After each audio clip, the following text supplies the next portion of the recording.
Phénomènes inexpliqués, témoignages, lumières étranges ou observations, zone parallèle, un lien avec l'inconnu.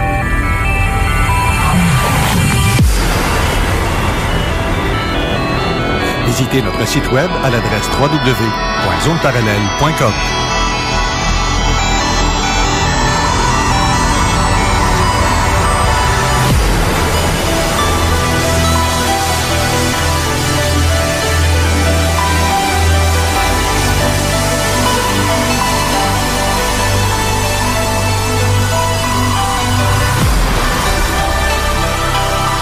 Voici Carole Lauzé. Bon samedi à vous tous et toutes et bienvenue dans la zone parallèle.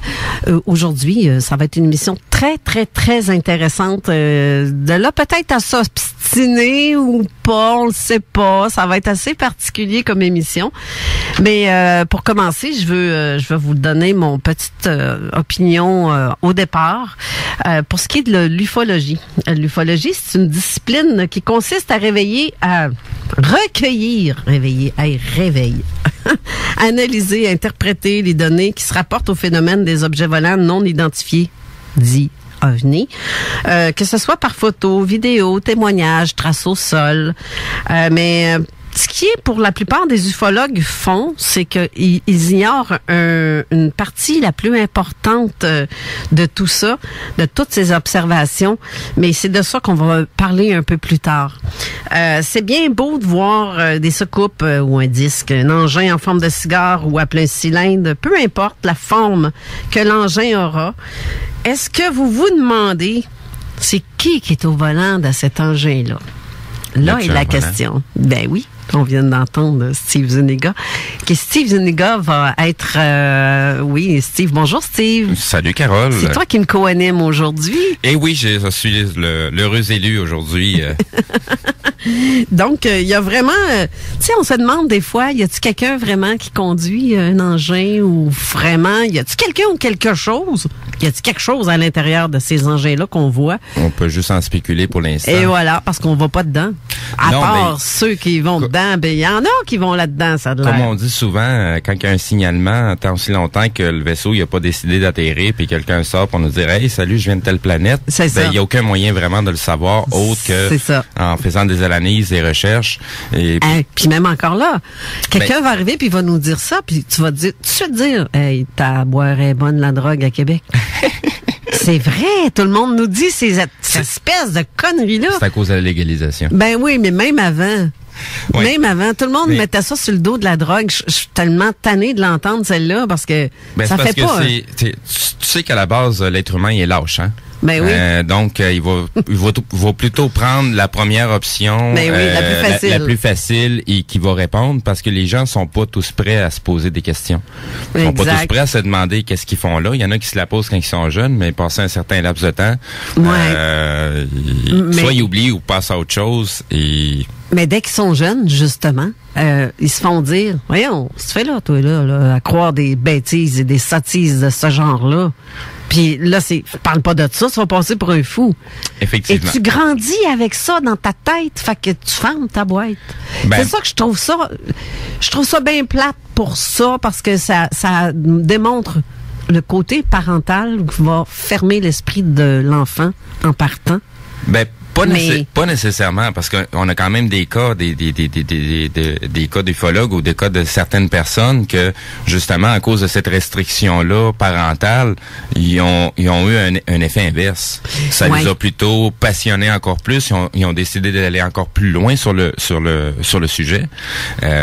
Donc, tu sais, on peut pas dire que un va donner l'autre automatiquement. Ça dépend d'une personne à l'autre, et ça dépend aussi, un des points importants, que ça soit un témoignage, que ce soit un signalement, peu importe, ça en reste que c'est toujours la perception de la personne. Oui, mais moi, tu vois, de mon côté, j'ai eu la chance d'avoir des parents ouverts d'esprit et un père fier de dire que nos origines étaient amérindiennes. Et on sait tous que le côté amérindien a une petite ouverture d'esprit là-dessus parce que eux autres, la vie, la connexion avec la nature, c'est la chose la plus... C'était une société qui était beaucoup plus spirituelle, puis c'était une société aussi qui était matriarcale et non patriarcale comme la nôtre. Exactement. Donc, la femme avait une grande place dans la société. Et mon Dieu, que ça fait changement à d'autres... Il y avait... Les hommes et les femmes avaient comme un point d'égalité parce qu'ils ont chacun leur rôle à jouer. Donc, c'est sûr que les mœurs différentes mènent aussi à une ouverture d'esprit différente, déjà qui était très en contact avec la nature.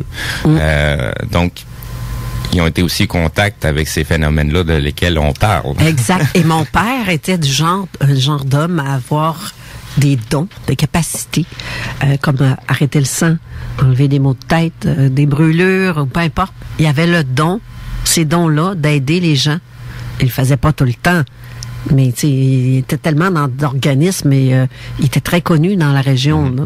Mais tu sais, il en parlait pas ouvertement devant tout le monde. Mais chez nous, il était fier de le dire, ça. Il y avait de l'énergie en fonction qu'il était charitable de sa personne. Ouais, c'est ça. Mais tu dois être d'accord avec les énoncés que j'ai faits. Oui. Parce que, tu sais, comme on dit souvent, ça c'est vrai, là, les gens vont tout de suite faire la OVNI, pour eux autres, ça égale extraterrestre. C'est qui n'est pas le cas. Et j'entends des fois à la télévision, les gens vont dire, regardons l'autre qui a de l'air d'un OVNI. Non. Ça a de l'air d'un extraterrestre, pas un OVNI. Mais non, tu sais, ils ont un manque de connaissances à ce sujet-là. Exact. Mais c'est correct. C'est correct aussi de pas... c'est pas tout le monde qui a mais les expressions, mais pour moi, en tout cas, OVNI ne veut pas dire extraterrestre. Non, exactement. Puis même l'utilisation de OVNI, la signification en est rendue à un point aujourd'hui qu'elle doit évoluer. Objet le volant non identifié, c'est pas toujours des objets. Exact. Donc, on parle plus de phénomènes. Donc, tu sais, il y a des choses. On est rendu à un point aujourd'hui que il y a des changements qui doivent être apportés. Il y a des spécifications à certains mots qu'on utilise qu'on va devoir établir pour qu'on puisse parler des bonnes choses. Puis aujourd'hui, avec le monde des sociétés, les réseaux sociaux, ben aujourd'hui, on arrive à tellement communiquer, à passer d'informations, donc des types de signalements qu'on va avoir sur divers types de phénomènes. Ouais. Puis tu vois, quand on voit quelque chose dans le ciel, il n'y a rien qui nous indique si c'est écrit Made in China dessus ou Made in America. Exact. Mais c'est comme ça m'a fait rire tantôt, qu'est-ce que tu as dit hors d'onde. Il y a peut-être un petit Chinois qui nous regarde d'en haut et qui dit « Galop de Taouin, toi. » On pense qu'on est, des extraterrestres. Qui mais non, on est juste des Chinois ou Américains ou peu importe. Exactement. Ça peut arriver pareil, là. Comme j'avais mentionné, la technologie militaire, il faut toujours dire environ que c'est une cinquantaine d'années d'avance. Exactement. Donc, fait que des fabrications expérimentales, il y en a. Ça, c'est clair, il y en a. Prenons exemple le TR-3B. C'est un engin triangulaire que beaucoup de gens font tout de suite. Ah, non, ça, c'est... humain. C'est ça. Non, il y en a qui vont dire, ah, un OVNI. Non, c'est pas un OVNI. C'est vraiment... Ça, c'est une affaire expérimentale des Américains. C'est vraiment quelque chose qu'un engin a été construit, je ne sais plus en quelle année et depuis quand on voit ces engins-là d'ailleurs. Ben, il y a eu plusieurs modèles. Il y a eu quelques signalements là-dessus, mais d'un modèle à l'autre, il y a eu de l'évolution dans les types de signalements de triangle. Bref. En tout cas, là, c'est une petite attention, c'est que je dis pas que ça n'existe pas. Sauf que certains chercheurs qui sautent vite à certaines conclusions aussi, ça faut en tenir compte parce qu'il y en a que c'est le wannabe enquêteur qui en fait pas vraiment toutes les connaissances. Non, exact. Puis qui vont tout de suite dire tiens, ça c'est un OVNI. Non, ça attends un peu là. Il y a tellement de satellites nouveaux, les 60, si je regarde juste les derniers 60 qui ont envoyé dans le ciel, on connaît pas le comportement de ces satellites-là encore. Il y en a certains qui font des flashs lumineux, plus que d'autres. Est-ce que ça fait partie des 60 Mais ils sont plus bas aussi, ils sont tout près de la station spatiale. Donc, on a l'impression que ça passe plus vite, c'est parce qu'il est plus près de la Terre, tout simplement. Oui, exact. Mais, tu sais, c'est tous des éléments comme ça que tout enquêteur devrait regarder. Il y a plusieurs phénomènes célestes aussi que des fois on connaît pas. Il y en a même des nouveaux qui ont été jamais vus ou jamais observés par nos appareils d'observation ou senseurs. Et donc c'est tout des nouveaux phénomènes à lesquels des fois on va confondre aussi. Là, on va, avant d'aller plus loin, on va présenter nos invités en studio. Je vais commencer par Yann Vanet. Bonjour, Yann. Bonjour à tous. Ça va bien? Ça va bien. C'est ta première sortie médiatique depuis 1 an. Bah. Je suis honorée de savoir que je suis la première à te faire sortir de ton garde-robe, si on veut. Bon, pas le garde-robe, le bureau, le cabinet de travail. Et puis, je mentionne aussi que je vais être invité à Richard Glenn à son émission Vidéo Randia sur YouTube, émission hebdomadaire. Alors, aujourd'hui, c'est le grand jour, on peut le dire. Ben oui, Michel. Puis en plus, il y a un événement qui se produit présentement en septembre.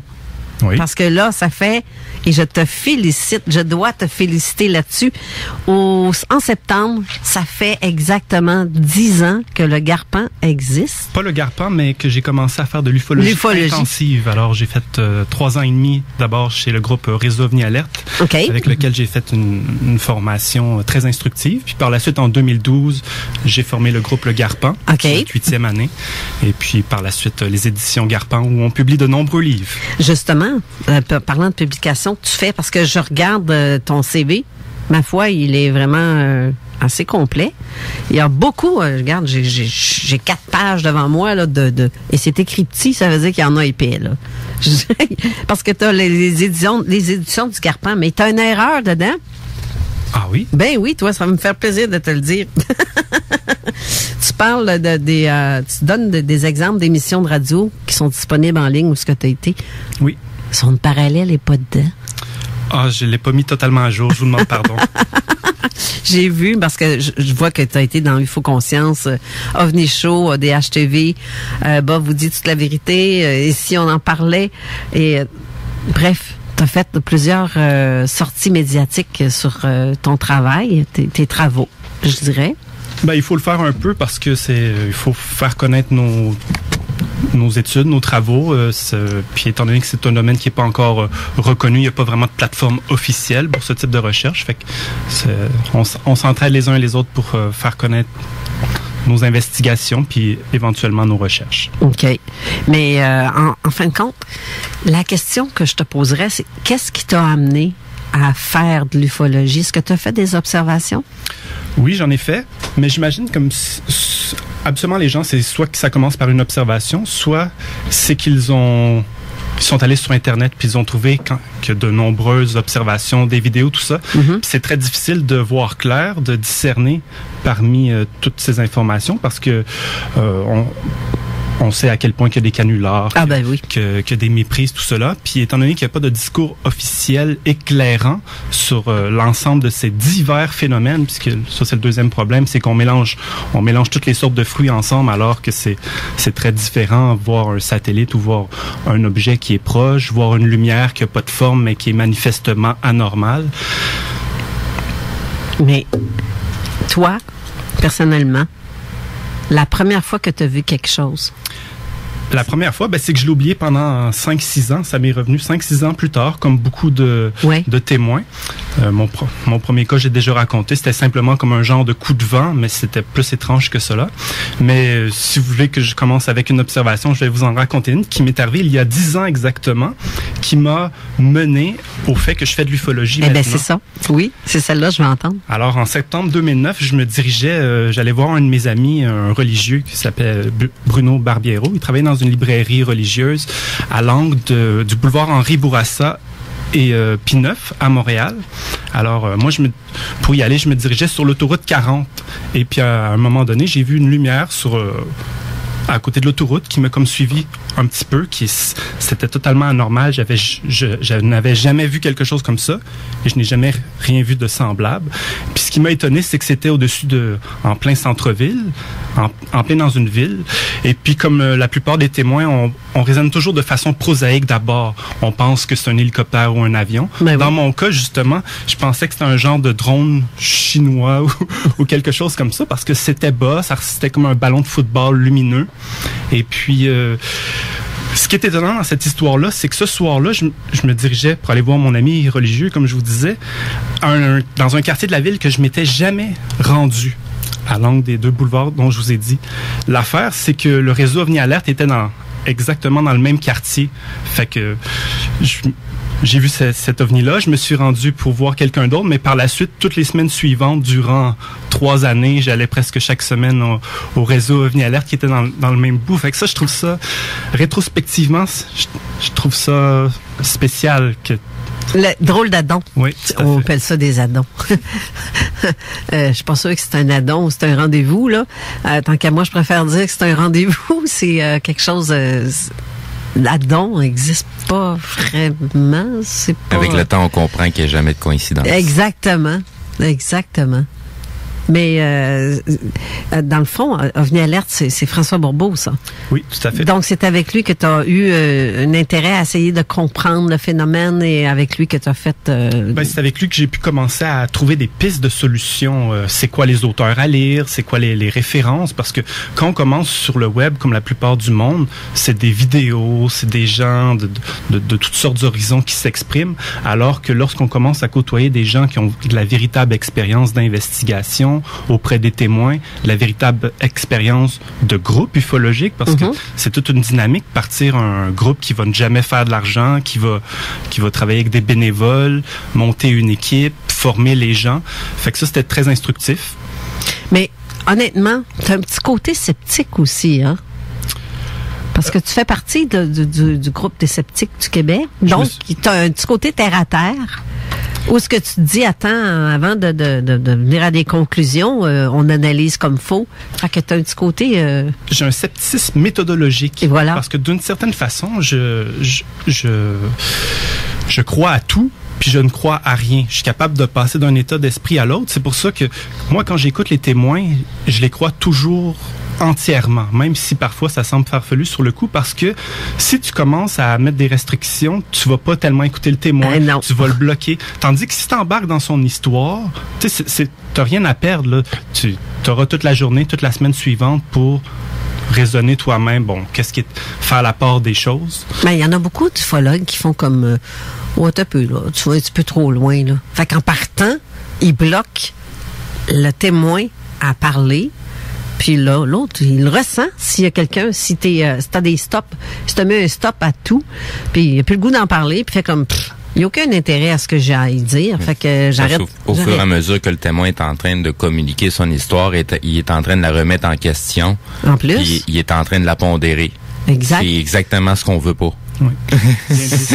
Ça paraît que Steve commence à avoir de la bonne expérience auprès des témoins. Il faut laisser parler le témoin, pas l'orienter. Puis justement, il y a bien des investigateurs, tout comme dans d'autres disciplines, c'est qu'ils cherchent quelque chose. Puis l'ufologie, étant donné que ça touche de nombreux objets d'études très différents, mais il y en a qui ont trop une idée préconçue, puis ils essaient de rechercher ce qu'ils cherchent chez tel témoin, puis si ça leur convient pas, c'est un témoin qui les intéresse pas. Alors qu'au contraire, ce domaine est tellement fascinant parce que sans arrêt, on est repoussé hors de nos limites parce que on est toujours confronté à de l'inconnu. Parfois, les témoins vont nous contacter parce qu'ils ont vécu une histoire paranormale. Mais là, nous, à la base, c'est pas ça qu'on fait, mais on est obligé quand même de les écouter. De toute façon, c'est intéressant parce qu'à la base, on n'a pas de réponse. Là. Non, mais c'est ça. En plus. Mais en même temps, tu sais, t'as le ressenti des gens que juste le gesticule, le mouvement de quelqu'un quand il parle, on sait reconnaître. En tout cas, pour la plupart, vont être capables de reconnaître les signes. Effectivement, à la longue, on est capable de déceler la personne qui est en train de nous monter un bateau, de la personne qui est en train de vraiment nous raconter son vécu, qu'il sort de ses fonds de ses tripes. Exact. Il y a une bonne différence entre les deux. Normalement, une personne qui a vécu quelque chose, les idées se bousculent. On dirait qu'il y a 50 mots qui veulent sortir en un seul mot. Là. c'est ça. Mais on sait reconnaître quand quelqu'un nous ment, quand quelqu'un cherche dans sa tête, se regarde à gauche, à droite, dans ta tête, t'es capable de voir c'est dans son imaginaire, son affaire, là. Ou non, il a réellement vécu. Si tu vas chercher la sémiologie. Mais comme disait Yann, faut être en mesure d'être dans un état de croyance totale et d'incroyance, en état de croyance pour que justement le témoin puisse vraiment tout sortir. Parce que même nous, si on se dit dans sa tête, même si on le communique pas à notre témoin, on se dit t'as peu, il y a des choses qui matchent pas. Ouais. Même si on l'a pas dit au témoin, on va le freiner quand même. Parce que pour nous autres aussi, notre gestuelle va transparaître par rapport aux témoins qu'on n'est pas convaincu ou qu'on remet en question certaines choses qu'ils viennent dire. Ça aussi, ça va paraître. On n'a pas nécessairement besoin d'y poser des questions ou essayer de le coincer pour qu'il y ait cette façon-là de nous interpréter aussi. C'est que ça va dans les deux sens. J'ajoute que par expérience, on apprend à discerner aussi ce qui nous intéresse véritablement en ufologie. Oui. Et puis, quand on travaille en équipe ou encore en collaboration avec d'autres groupes, mais là, quand un cas nous intéresse moins, parce que là, on a appris c'était quoi qui nous animait vraiment, mais il suffit simplement de le transférer, de l'offrir à nos collègues. Ben, effectivement. Et puis, c'est ça, de fil en aiguille, d'année en année, j'ai eu une très belle expérience. J'ai tellement découvert de choses que je n'aurais pas cru au départ.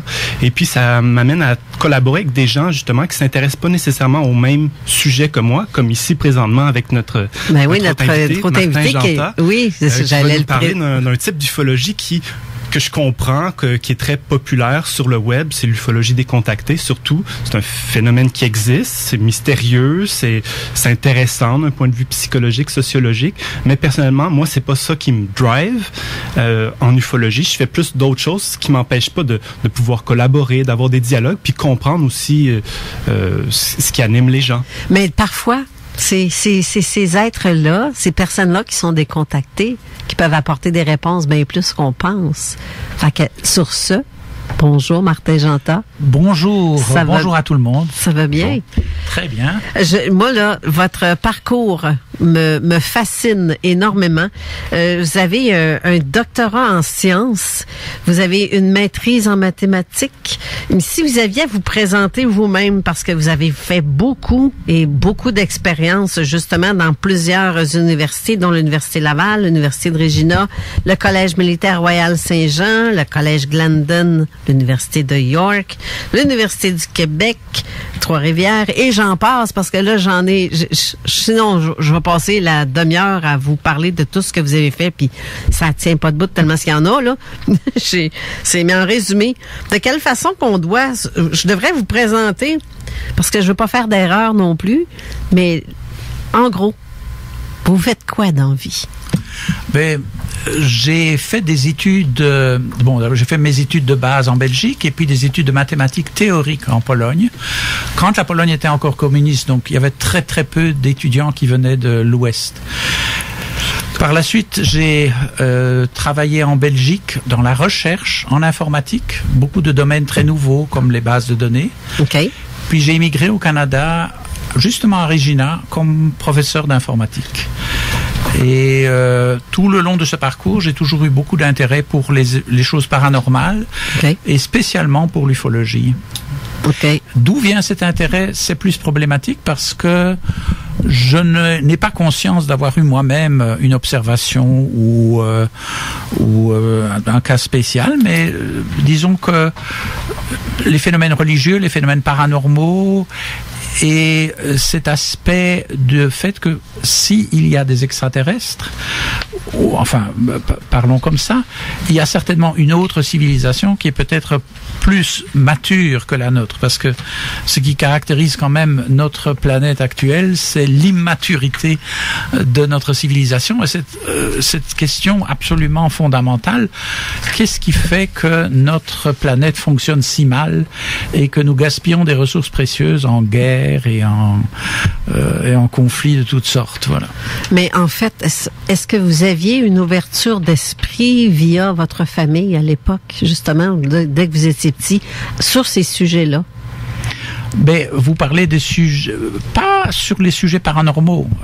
Ma mère était plutôt assez hostile.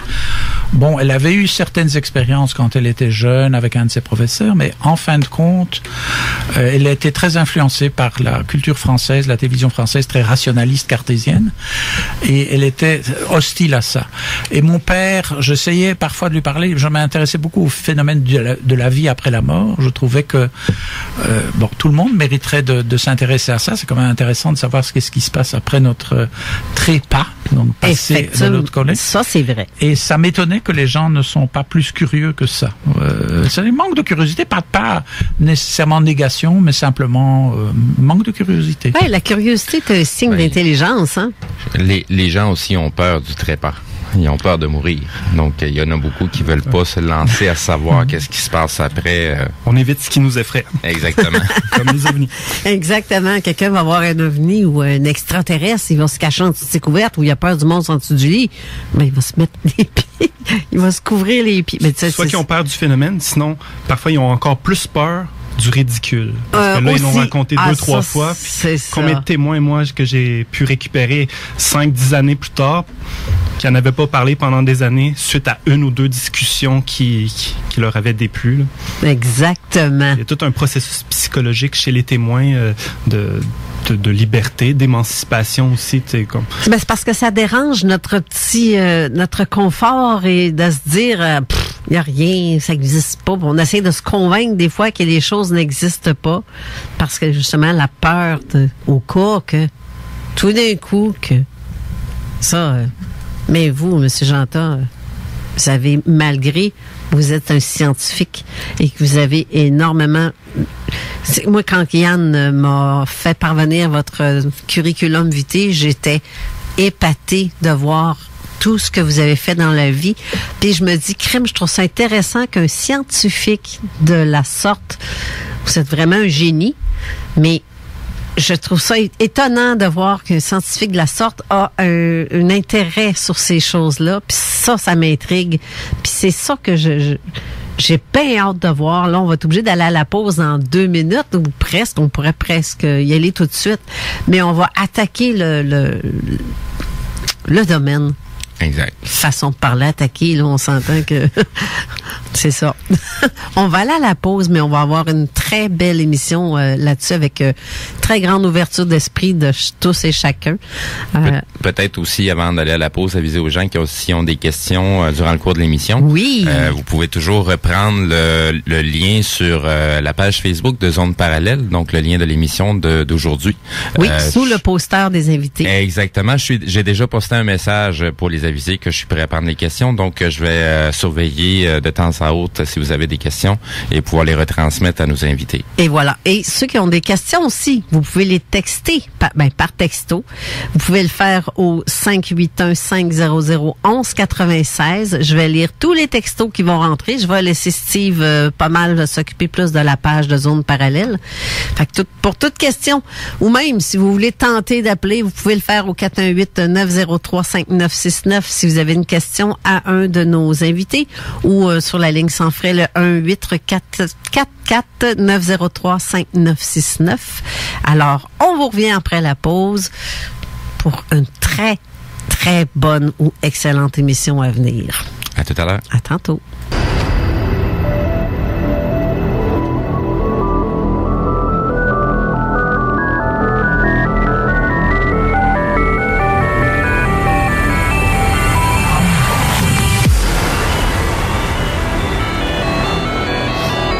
Nous sommes de retour avec nos excellents...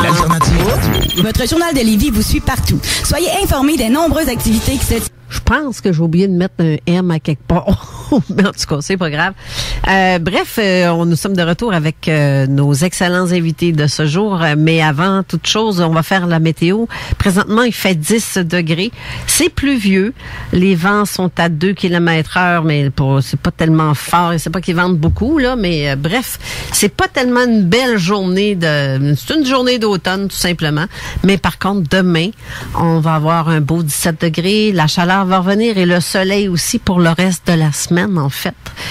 Et c'est ça. Donc, 10 degrés. Puis cet après-midi, il devrait pas faire bien plus que 16 degrés. Cette nuit, on va avoir un beau 13 degrés. Donc, l'automne a commencé. L'hiver est à nos portes. C'est malheureux, hein? Ben, c'est un cycle. Hein? Ouais, ramasser les feuilles, puis pelleter, puis tout. Moi, j'habite en ville, hein, fait que je ramasse pas vraiment de feuilles. Ouais, c'est ça. OK. Ben, nous, c'est la campagne. Il est bon vivre en campagne. Mais je changerais pas mal pour me retourner à la campagne. Ah non, mon Dieu, tellement bien.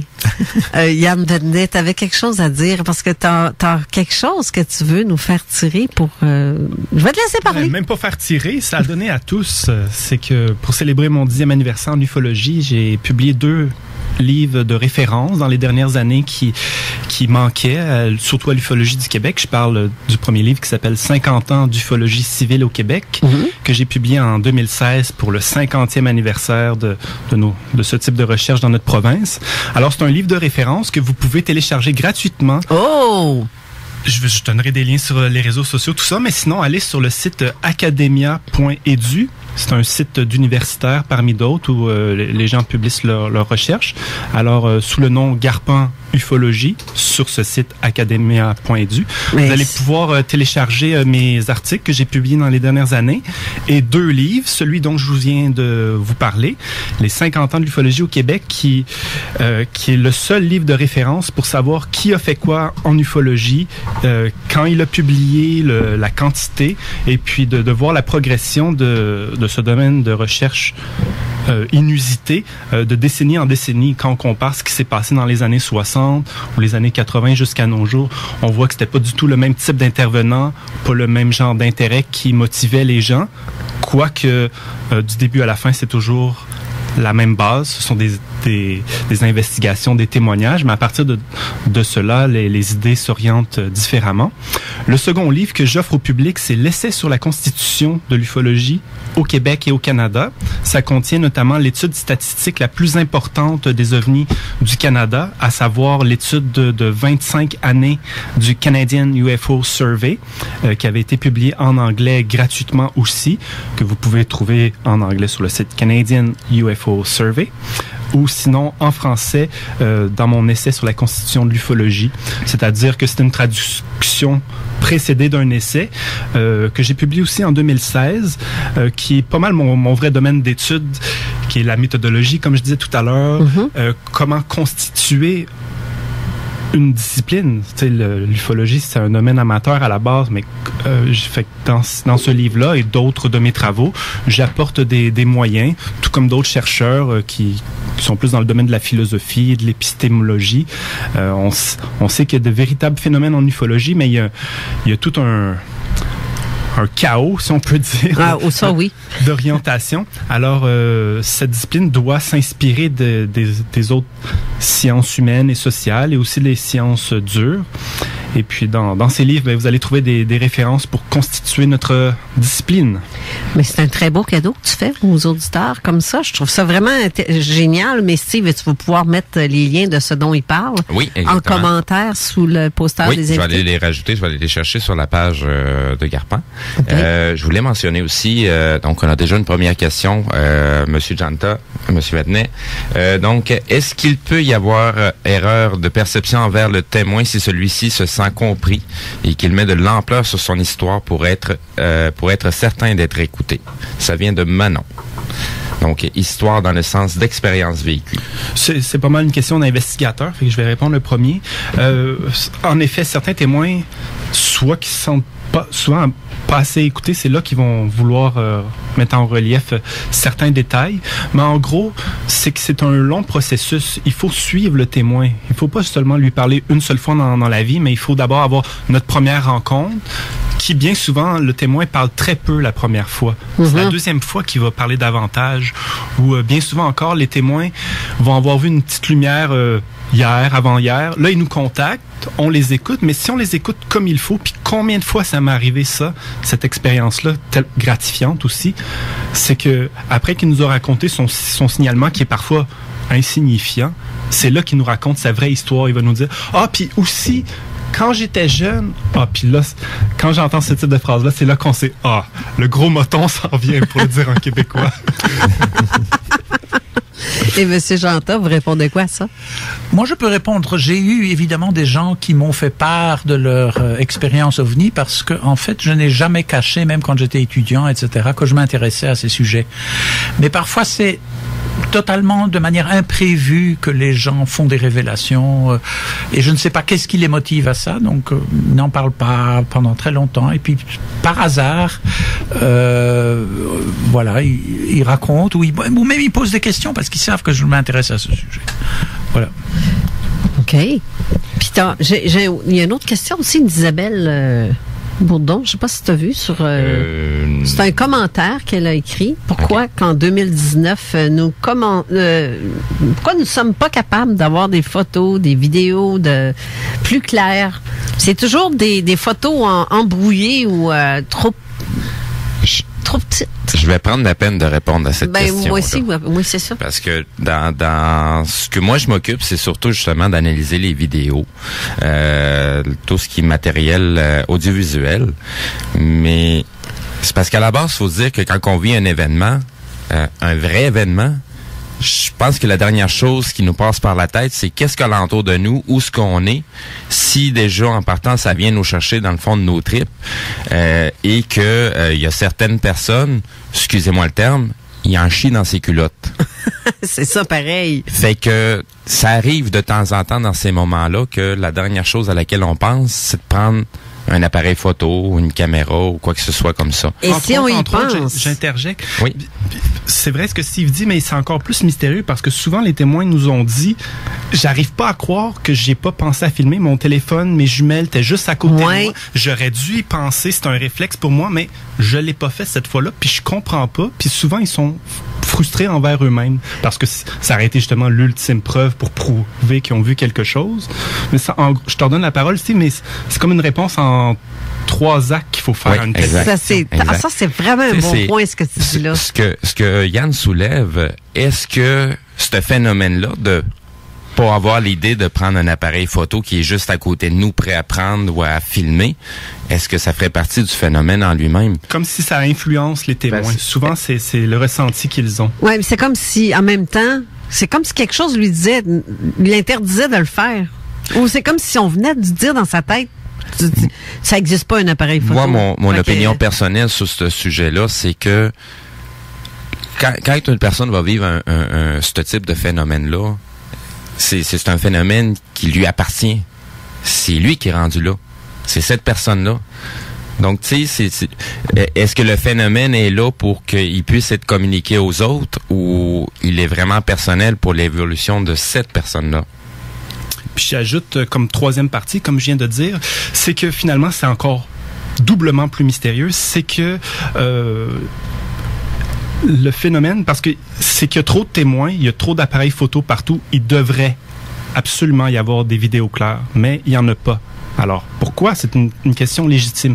D'une part, c'est que le public s'attend à des vaisseaux technologiques, à des objets matériels, alors que la plupart du temps, ce n'est pas ça. C'est plutôt des phénomènes de conscience, fait que c'est normal qu'il n'y ait pas de structure matérielle. Alors, c'est pour ça qu'il ne faut pas chercher des vaisseaux technologiques, quant à moi, en ufologie, malgré qu'il y a des cas qui se ressembleraient à certains types de vaisseaux. Je me rappelle un cas de Sherbrooke en 2012, je crois. C'était lors d'une fête populaire près du lac des Nations, je pense, à Sherbrooke, le lac au milieu de la ville. Alors, il y avait plein de monde partout, et puis, comme ça arrive souvent, les ovnis se manifestent comme au-dessus de certaines festivités. Ça, c'est une variante, un invariant qui revient. Ouais. Mais dans ce cas-là, à Sherbrooke, l'OVNI a été bien vu parce qu'il était sous les nuages. Il a monté ensuite vers les nuages. Puis le témoin le décrivait tellement bien. C'est pour ça que je vous le rapporte. Ça résume tellement d'autres cas. C'est que bien souvent, les ovnis vont être photographiés. Le zoom était bon. Toutes les circonstances étaient bonnes pour avoir une bonne photo. Mais l'OVNI est quand même flou. Pourquoi? Semble-t-il que c'est comme un mécanisme, sans vouloir prendre une métaphore trop mécanique, du phénomène qui fait que ça se brouille. Et puis, j'ai pas de réponse à ça, mais c'est les données élémentaires pour commencer à raisonner. OK, ouais, c'est vrai. C'est vrai. Ou des fois même, on est tellement énervé quand ça arrive. Si on pense et on réussit à penser à faire quelque chose, ben on shake. Non, ben même à on ça, shake, parfois, on essaye de zoomer. L'OVNI va être flou. C'est comme, ça revient sans arrêt. C'est comme si dans certains cas, on dirait que c'est comme la chaleur qui va comme flouter la chose, mais ou la luminosité, trop. Ou la subtilité du phénomène. On est peut-être à cheval en 2 dimensions, mais fait qu'il faut pas s'avancer trop loin dans. face aux choses qu'on ne comprend pas, faut... Ou des fois, j'ai l'impression que, dans mon cas, c'est arrivé même encore l'année dernière, en septembre l'année dernière, parce que vous remarquerez qu'à tous les solstices d'automne, entre le 19 et le 22 septembre, il y a énormément d'observations à certains endroits qui sont fréquents, si je dirais. Et dans ma région, c'est fréquent, justement. Puis j'étais assis avec... on était... mon Dieu, on venait de l'émission aussi, en plein jour.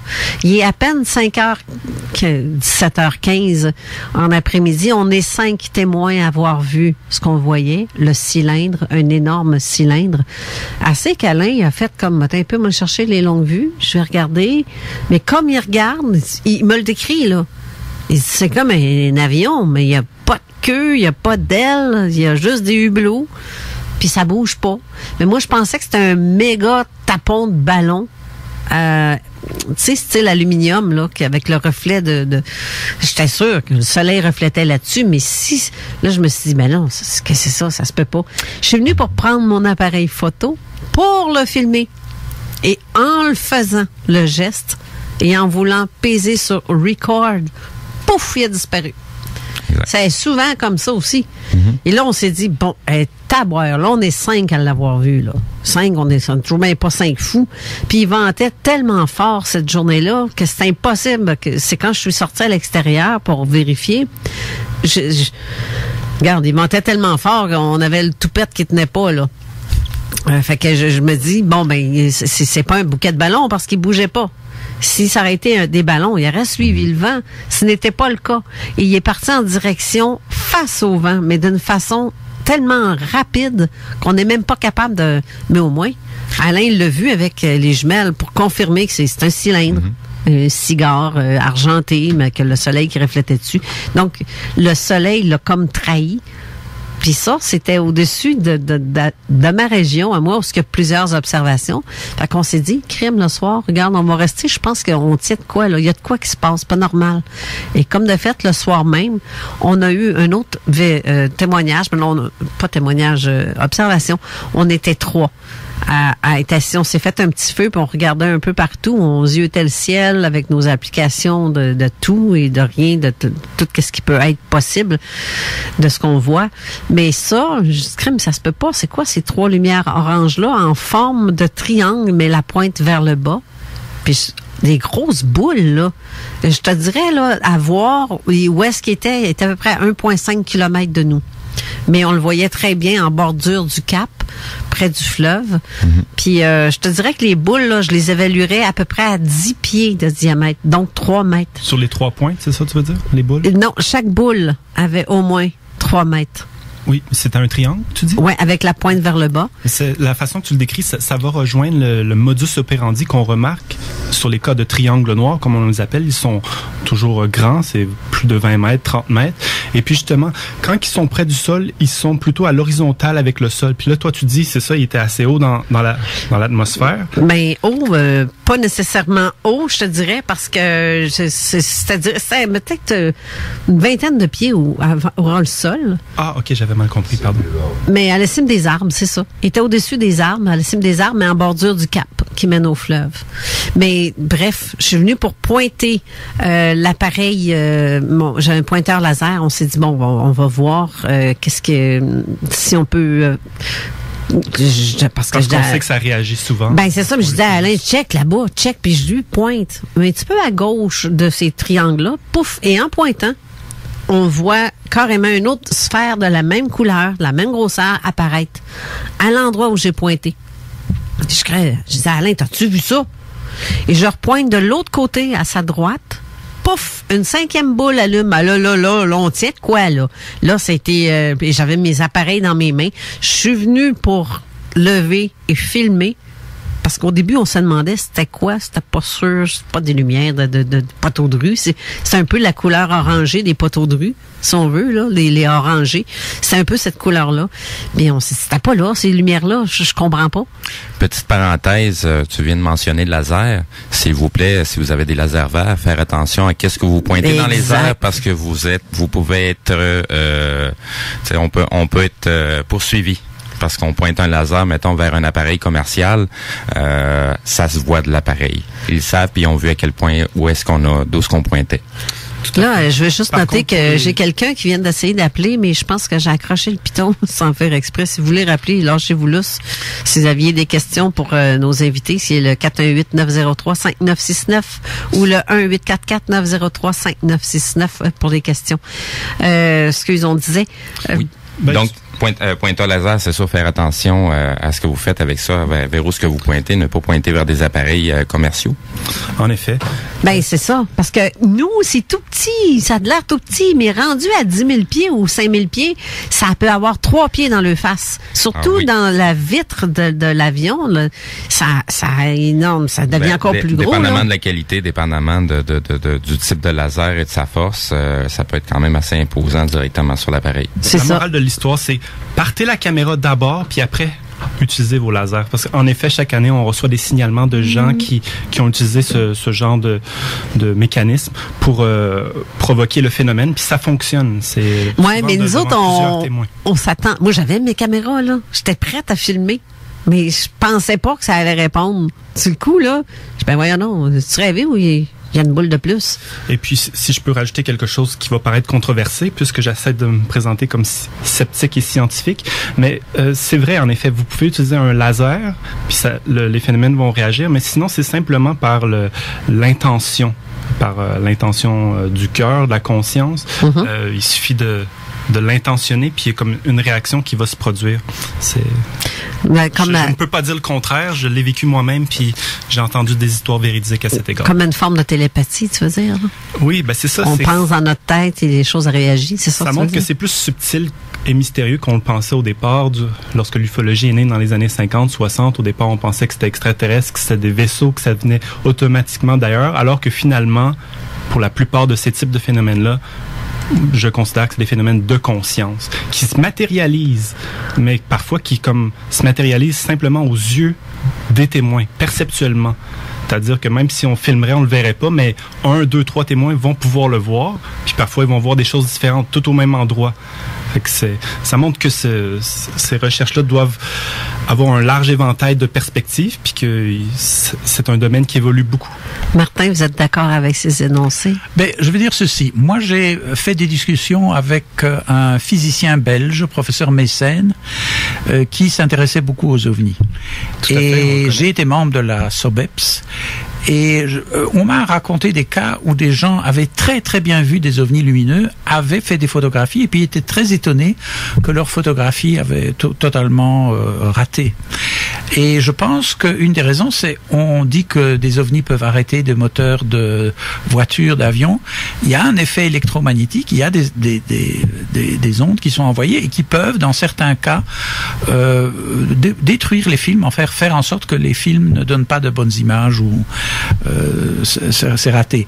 Par contre, dans la littérature, il y a des images d'ovnis qui sont extraordinairement claires et bien faites. Par exemple, de Billy Mayer en Suisse, du groupe Amicizia en Italie, etc. Et presque toujours, on voit que ce sont des contactés et que la photo de l'ovni a été en quelque sorte mise en scène par les extraterrestres pour que la photo soit très réussie. Oui. Ah oui? Oui. Ça, c'est mon opinion. Oui, ça peut être intéressant, ça. Ils veulent se faire voir, puis ont permis que ça se fasse. Dans le fond, c'est un peu ça, là. Pour les bonnes photos, très bonnes photos. Et évidemment, comme ces photos sont tellement bonnes, les sceptiques vont dire « Ah, mais ça, c'est trop bon pour être vrai. » Oui. Donc, etc. Vous comprenez? Mais enfin, les meilleures photos d'OVNI qu'on a, c'est par des contactés et c'est des photos mises en scène. Les photos spontanées échouent pour des raisons peut-être purement physiques. Alors, je fais ma demande en haut, à l'univers. Permettez-moi de vous prendre en photo, s'il vous plaît. ceux qui viennent, nos petits visiteurs. T'as juste à leur faire une invitation pour une séance photo. Ouais, c'est ça. C'est simple que ça. Si tu les invites pas, ils viennent pas. Et là, je parle pas aux Chinois, là, ou aux Américains. Je parle vraiment aux êtres qui ne sont pas d'ici, qui viennent nous visiter. Mais je trouve ça intéressant comme point. Qu'est-ce que vous dites? Mais ça serait très plausible parce que il y a des choses que j'ai filmées moi-même que les gens ne me croyaient pas. Puis ils pensent que je faisais du montage. Excusez, mais je connais même pas ça, Photoshop. J'ai de l'air cruche. Je suis même pas capable d'utiliser aucun logiciel pour faire des montages. Pas des montages, mais faire du fake, là. Je connais pas ça. Je sais même pas comment faire. Moi, je fais mes montages réels. Je sors mes vraies images, puis je vais les mettre telles quelles. Des fois, je vais raccourcir, je vais agrandir, ça, je suis capable. Mais de modifier une image puis de rajouter de quoi là-dedans, voyons donc. Ben, au niveau application, je sais pas si les auditeurs se rappellent dans les premières chroniques que j'avais faites à Zone Parallèle, je parlais justement des fameuses applications pour les téléphones, tablettes et compagnie qui nous permettent de simuler, dans le fond, des phénomènes ovnis ou tout autre aussi, un phénomène de volcan qui explose, de tornades. Il y en a de plus en plus. Oui, exact. Puis ça devient de plus en plus sophistiqué comme système.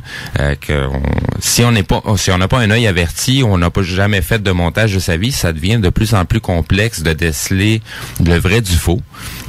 Si on s'intéresse un petit peu de façon générale à l'actualité de ce qui se passe dans le monde, ben il y a plusieurs vidéos qui ont été fakées où ce qu'on voit le président Obama, l'ex-président Obama dire une information totalement farfelue.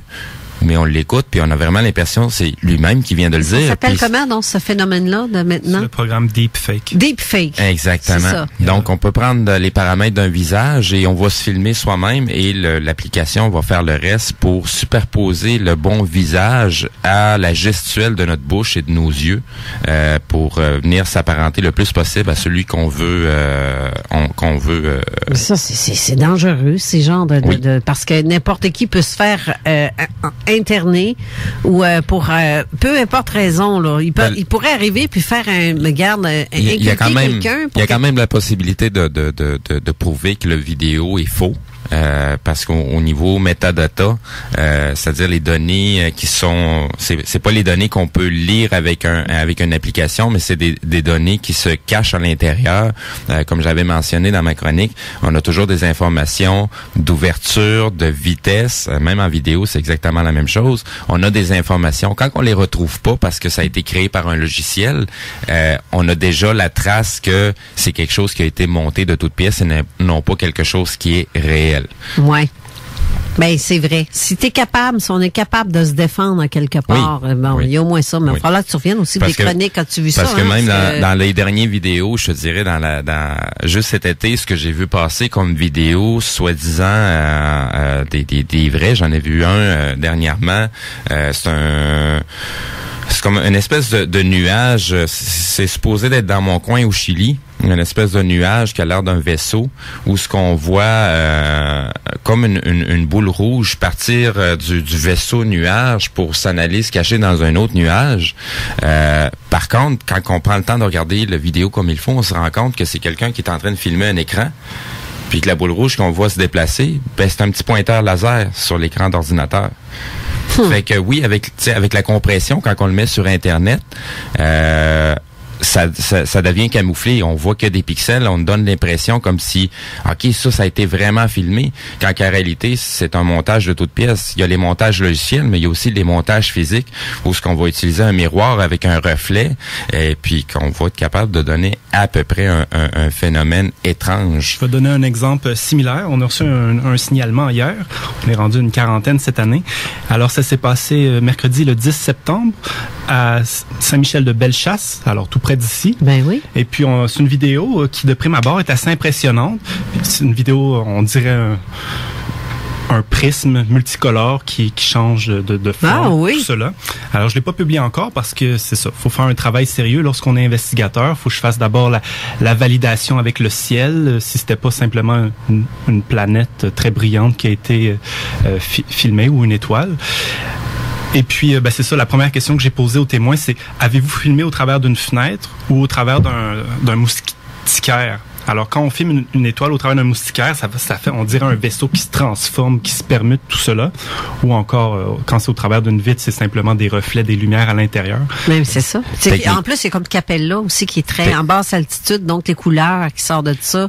Techniquement parlant, ce que Yann vient de mentionner là, c'est un effet de la majorité des appareils d'aujourd'hui, c'est qu'il y a beaucoup d'automatisme, comme le focus. Ouais. Donc, quand on va filmer à travers une vitre, ou qu'il va y avoir une moustiquaire, oui, de temps en temps, on va être en mesure de faire le focus à l'extérieur pour filmer ce qu'il y a à l'extérieur, puis tout ce qui est proche devient tellement flou qu'il devient presque transparent. Mais à cause de l'automatisme de focus, de temps en temps, ça joue entre les deux, entre la moustiquaire, la vitre et ce qu'on veut vraiment focuser. Donc, va donner des effets de halo alentour de ce qu'on est en train d'observer. Le même phénomène se produit aussi quand il va y avoir de l'eau sur la vitre. Quand il pleut, le focus ne se fait pas toujours au même endroit ou, comme on a vu très souvent sur des photos argentiques, les photos standards, quand il y a de la neige. C'est la pire affaire, faire filmer ou prendre des photos derrière une vitre. Même à l'intérieur d'une voiture, si vous voyez quelque chose, ouvrez la fenêtre, même s'il fait froid, là.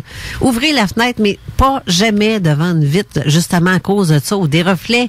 Parce que votre appareil, des fois, il y a une petite lumière rouge qui sort dedans, qui va refléter dans le pare-brise, puis vous allez capter la lumière rouge que votre appareil dégage. Pas juste avec un appareil. Moi, ça m'est déjà arrivé croire hors de tout doute que je venais de voir quelque chose se passer à une vitesse énorme à côté de la voiture.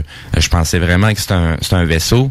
Sauf que le problème, c'est qu'on était en pleine soirée et l'éclairage des voitures qui s'en venaient en sens inverse, reflétait sur ma vitre, ce qui reflétait sur les lignes jaunes qui sont au sol. Fait que sur mon pare-brise, à ma droite, je voyais passer des lignes jaunes que j'avais l'impression qu'elles étaient dans le ciel, mais en réalité, c'est le reflet de ce qui venait du sol. À cause que les bandes sont réfléchissantes. Oui. Ça montre qu'il y a plusieurs variables on peut pas juste prendre une vidéo tout cru. Il faut toujours savoir c'est quoi l'histoire, l'historique, qui ont été contactés par des investigateurs.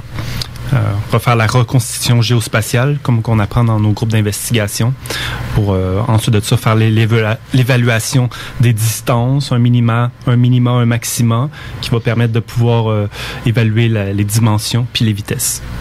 Croyez-le ou non, il faut retourner à la pause. Oui, déjà. Mais il nous en reste 2 blocs de pause après ça. On va être correct. Donc, n'oubliez pas, si vous avez d'autres questions à poser, vous êtes toujours en mesure de venir me voir directement sur la page Facebook de Zone Parallèle. Je vais communiquer les questions. Donc, on en a déjà eu quelques-unes. Donc, si vous en avez d'autres, vous gênez pas. Ouais, ou par texto, ou par téléphone. Je sais que quelqu'un a essayé d'appeler tantôt, mais je suis venue prendre la ligne, puis je sais pas, j'avais mon micro ouvert. J'étais vraiment en onde, je pouvais pas répondre en tant que tel. Donc, j'ai levé la ligne, mais... je sais pas ce qui s'est passé. J'ai dû accrocher le piton ou mal faire les choses. Vous pouvez le faire au 418-903-5969 ou dans le 1-844-903-5969. Je sais que Manon nous écoute aussi en ce moment. J'ai pas pu amener Manon avec moi parce qu'après l'émission, je dois quitter vers Québec. Donc, c'est pour ça que Manon n'était pas là aussi pour la co-animation aujourd'hui. Mais Manon, je sais qu'elle surveille et qu'il va écrire des commentaires aussi sur le site de Zone Parallèle. Donc, on vous revient tout de suite après la pause.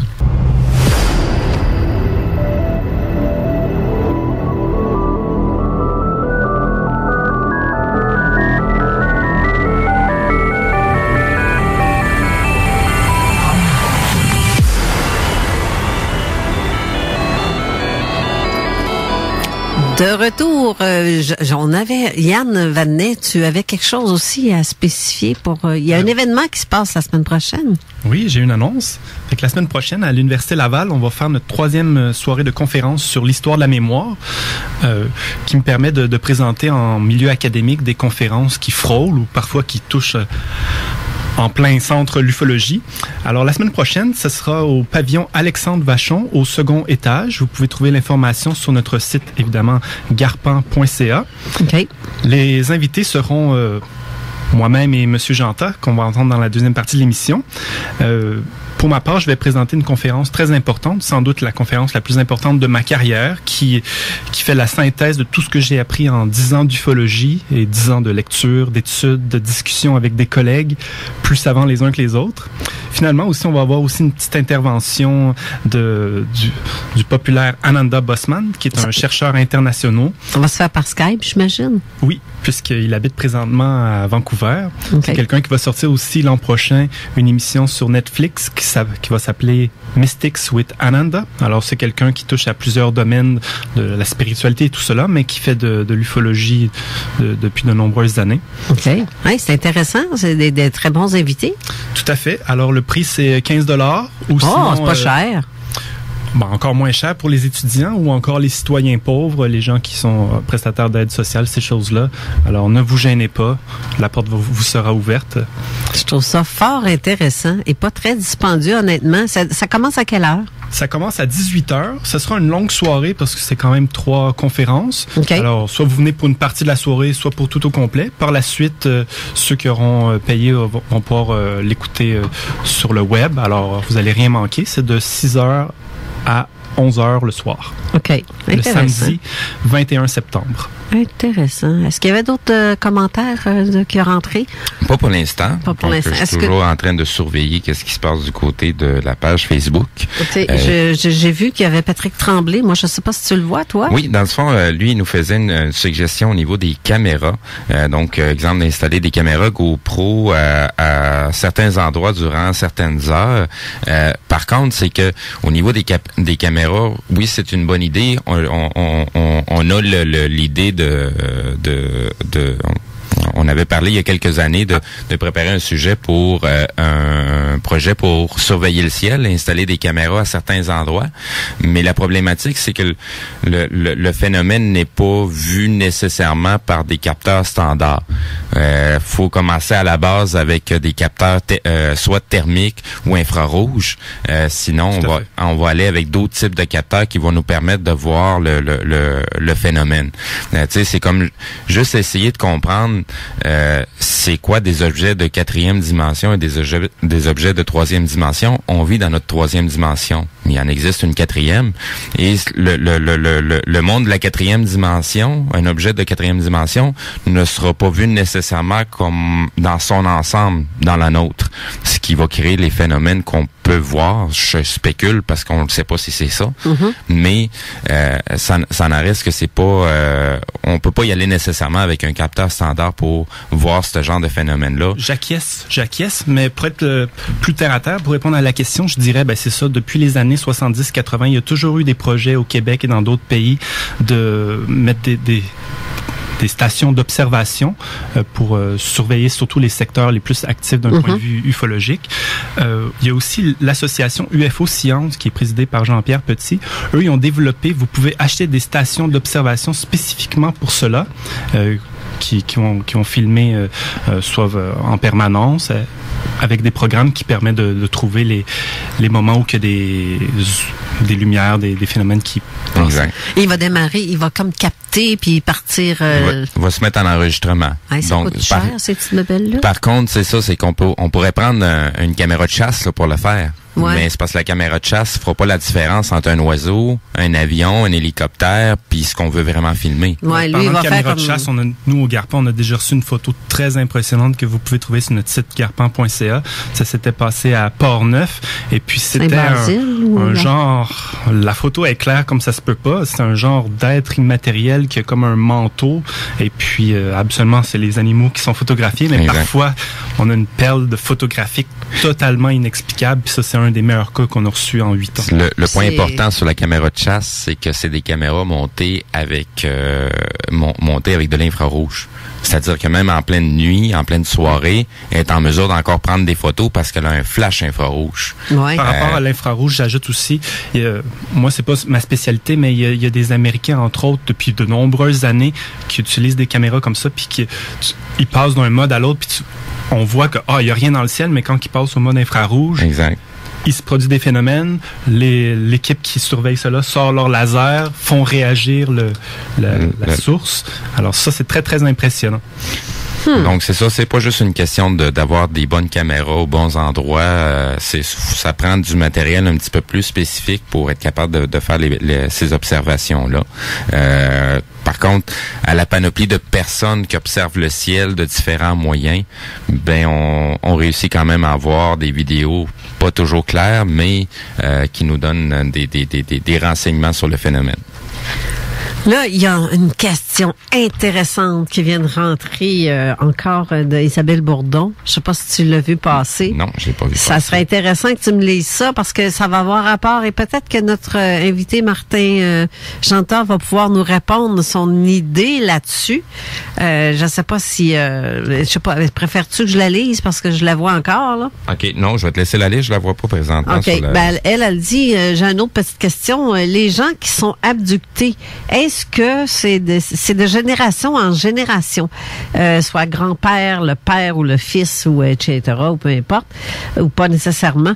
Donc, est-ce que c'est de génération en génération les cas d'abduction ou des cas de contact avec les êtres d'une autre dimension ou d'une autre planète ou peu importe? Qu'est-ce que vous en pensez, vous, M. Jeantat? Oui. Donc, il faut distinguer les abductés qui, en général, ne gardent pas un souvenir conscient de leur expérience, mais ça s'imprime au niveau de l'inconscient. Et alors, par hypnose, on peut retrouver leur expérience. Et des véritables contactés qui, eux, ont le contact tout à fait conscient.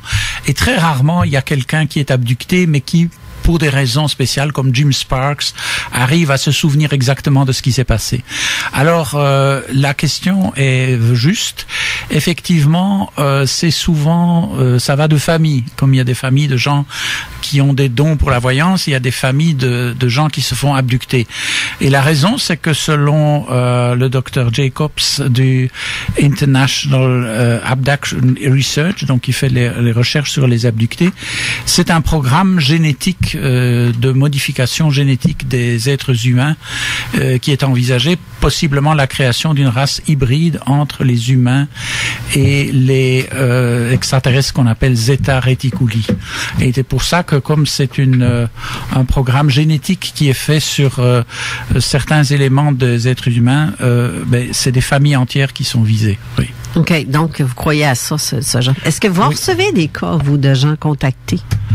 Est-ce que des gens... moi, j'ai eu beaucoup de personnes qui m'ont posé des questions sur certaines expériences de type OVNI, mais pas des gens contactés. Par contre, j'ai évidemment une connaissance livresque de beaucoup de contactés, oui. OK. Parce que là, je vois que vous avez emmené aussi des livres, quelques livres en studio.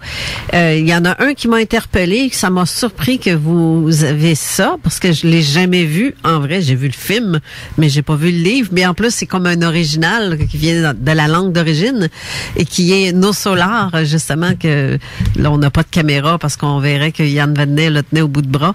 Mais ça, c'est extrêmement... C'est merveilleux. Oui, parce que justement, il n'y a pas la possibilité de faire une démarcation nette entre les gens qui contactent de manière spirite les esprits de personnes décédées ou d'autres entités supérieures et les gens qui contactent des entités qui se disent être extraterrestres. C'est le même phénomène, disons, de médiumnité, channeling, mais qu'on a appelé dans l'histoire différemment. On a parlé de prophétie, de prophète, on a parlé de médium, on a parlé de contacter, mais en gros, c'est toujours le même phénomène de personnes qui qui sont mises en contact avec des intelligences différentes, des intelligences venues d'ailleurs. Alors parfois ces contacts sont banals, peu conséquents, mais parfois il s'agit de livres entiers qui sont dictés.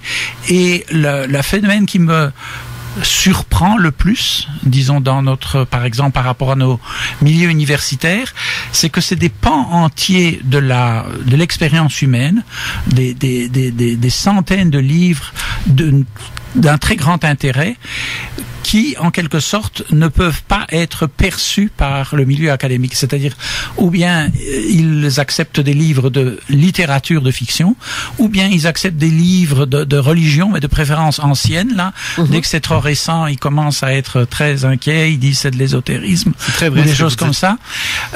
Ou bien ils acceptent ces phénomènes scientifiques, mais il y a des choses qui existent, qui sont d'extrême intérêt et que le monde académique est incapable de percevoir. Un exemple de phénomène comme ça qui est incapable de percevoir, sur lequel je lisais un très bon livre de Ingo Swann, c'est les apparitions mariales. Il est impossible dans notre milieu que des apparitions mariales soient étudiées de manière scientifique. Je suis contente de vous entendre dire ça. Oui. Parce qu'il y en a beaucoup qui en voient des apparitions martiales, ou des êtres comme on va appeler Ashtar Sheran, ou d'un autre être d'une fédération galactique quelconque, ils sont en communication avec ces êtres-là. Ils vont transposer ou transporter un message qu'on leur donne, ou on le fait part dans notre tête, là, par télépathie. Certaines, mais sont les seuls souvent à les voir. C'est pas un truc de groupe, ça, comme les apparitions martiales, ou comme dans Marial, merci. C'est comme c'est comme la Sainte Vierge qui est apparue, supposé dans les années 1900, je me souviens pas, dans les débuts, là, il y avait des milliers de témoins, et tous ont vu une boule lumineuse comme un soleil apparaître et zigzaguer, se promener à gauche-droite et voir par la suite cette dame qui leur parlait. Mais donc, cette boule-là, tu sais, c'est quoi? C'est arrivé comment, là? Et toujours même pas arrivé en bicycle à pédale ou accroché après. Tu sais, c'était exceptionnel comme apparition, mais quand je dis milliers, là, je pense que c'était tout près de 100 000 personnes à avoir vu ça, là. C'est la fameuse apparition de Fatima. Et voilà. Mais c'est ça, il y a de nombreuses apparitions mariales moins connu parce que ça touchait moins de gens, ça n'a pas été médiatisé.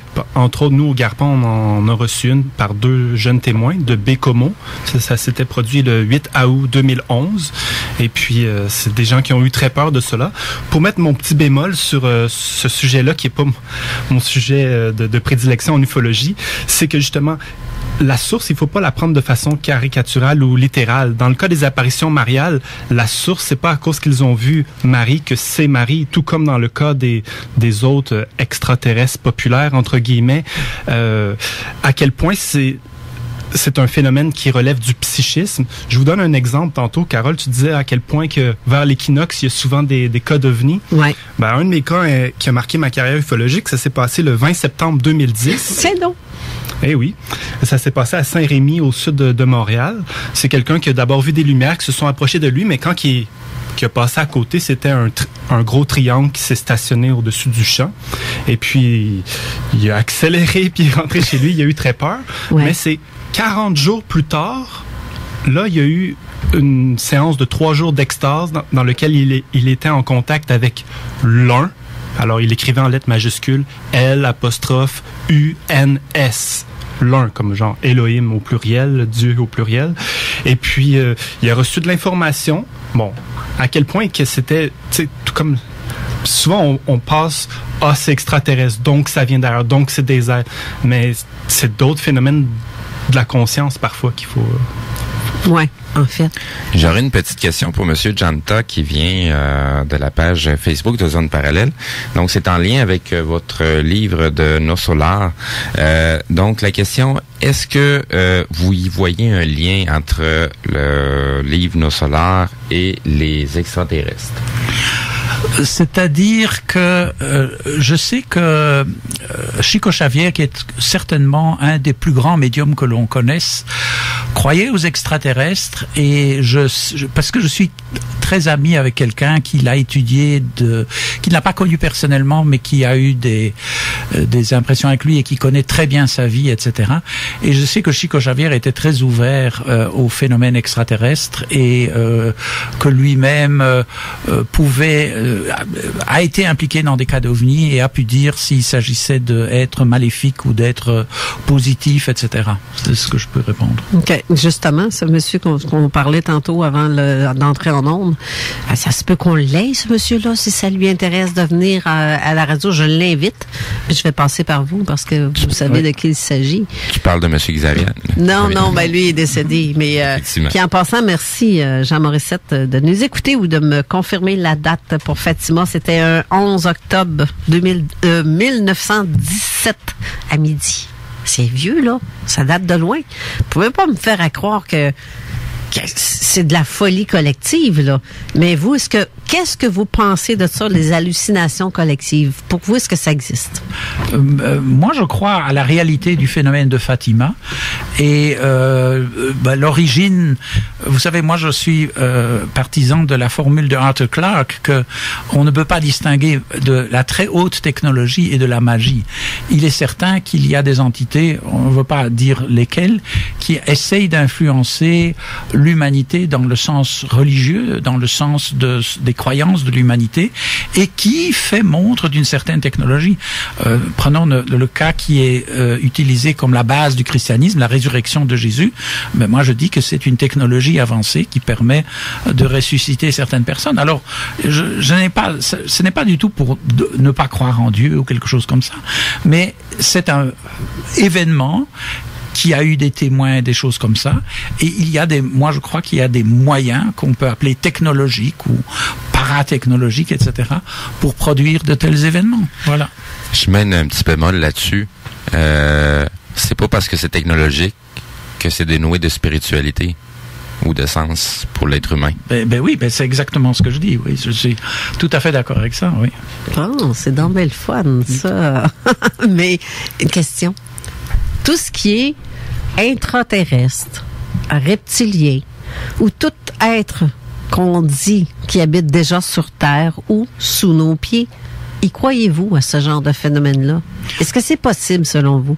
Oui, je crois que l'argument de Jacques Vallée a du bon sens. Il dit que le phénomène OVNI est trop fréquent, parce que lui évaluait, il pensait à des millions de cas, pour que ce soit nécessairement des gens qui se déplacent d'ailleurs.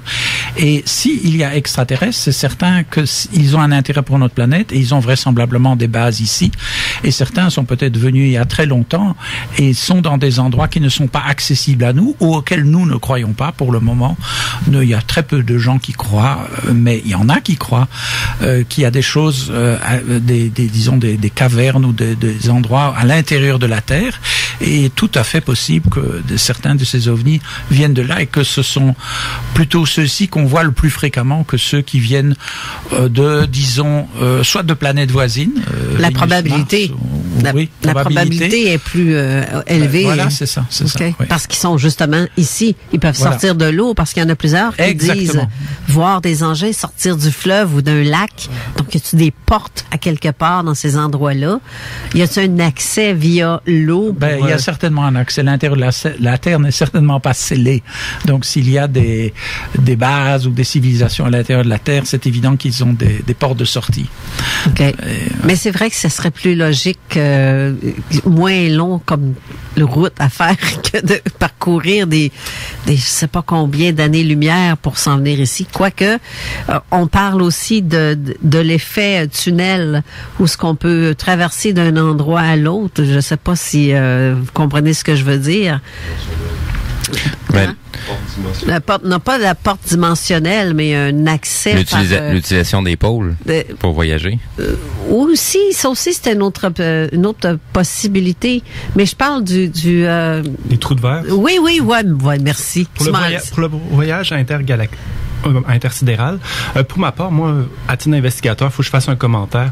C'est que un phénomène n'exclut pas l'autre. Et il faut pas tout rapporter les ovnis, disons, à une civilisation extraterrestre qui serait déjà sur Terre.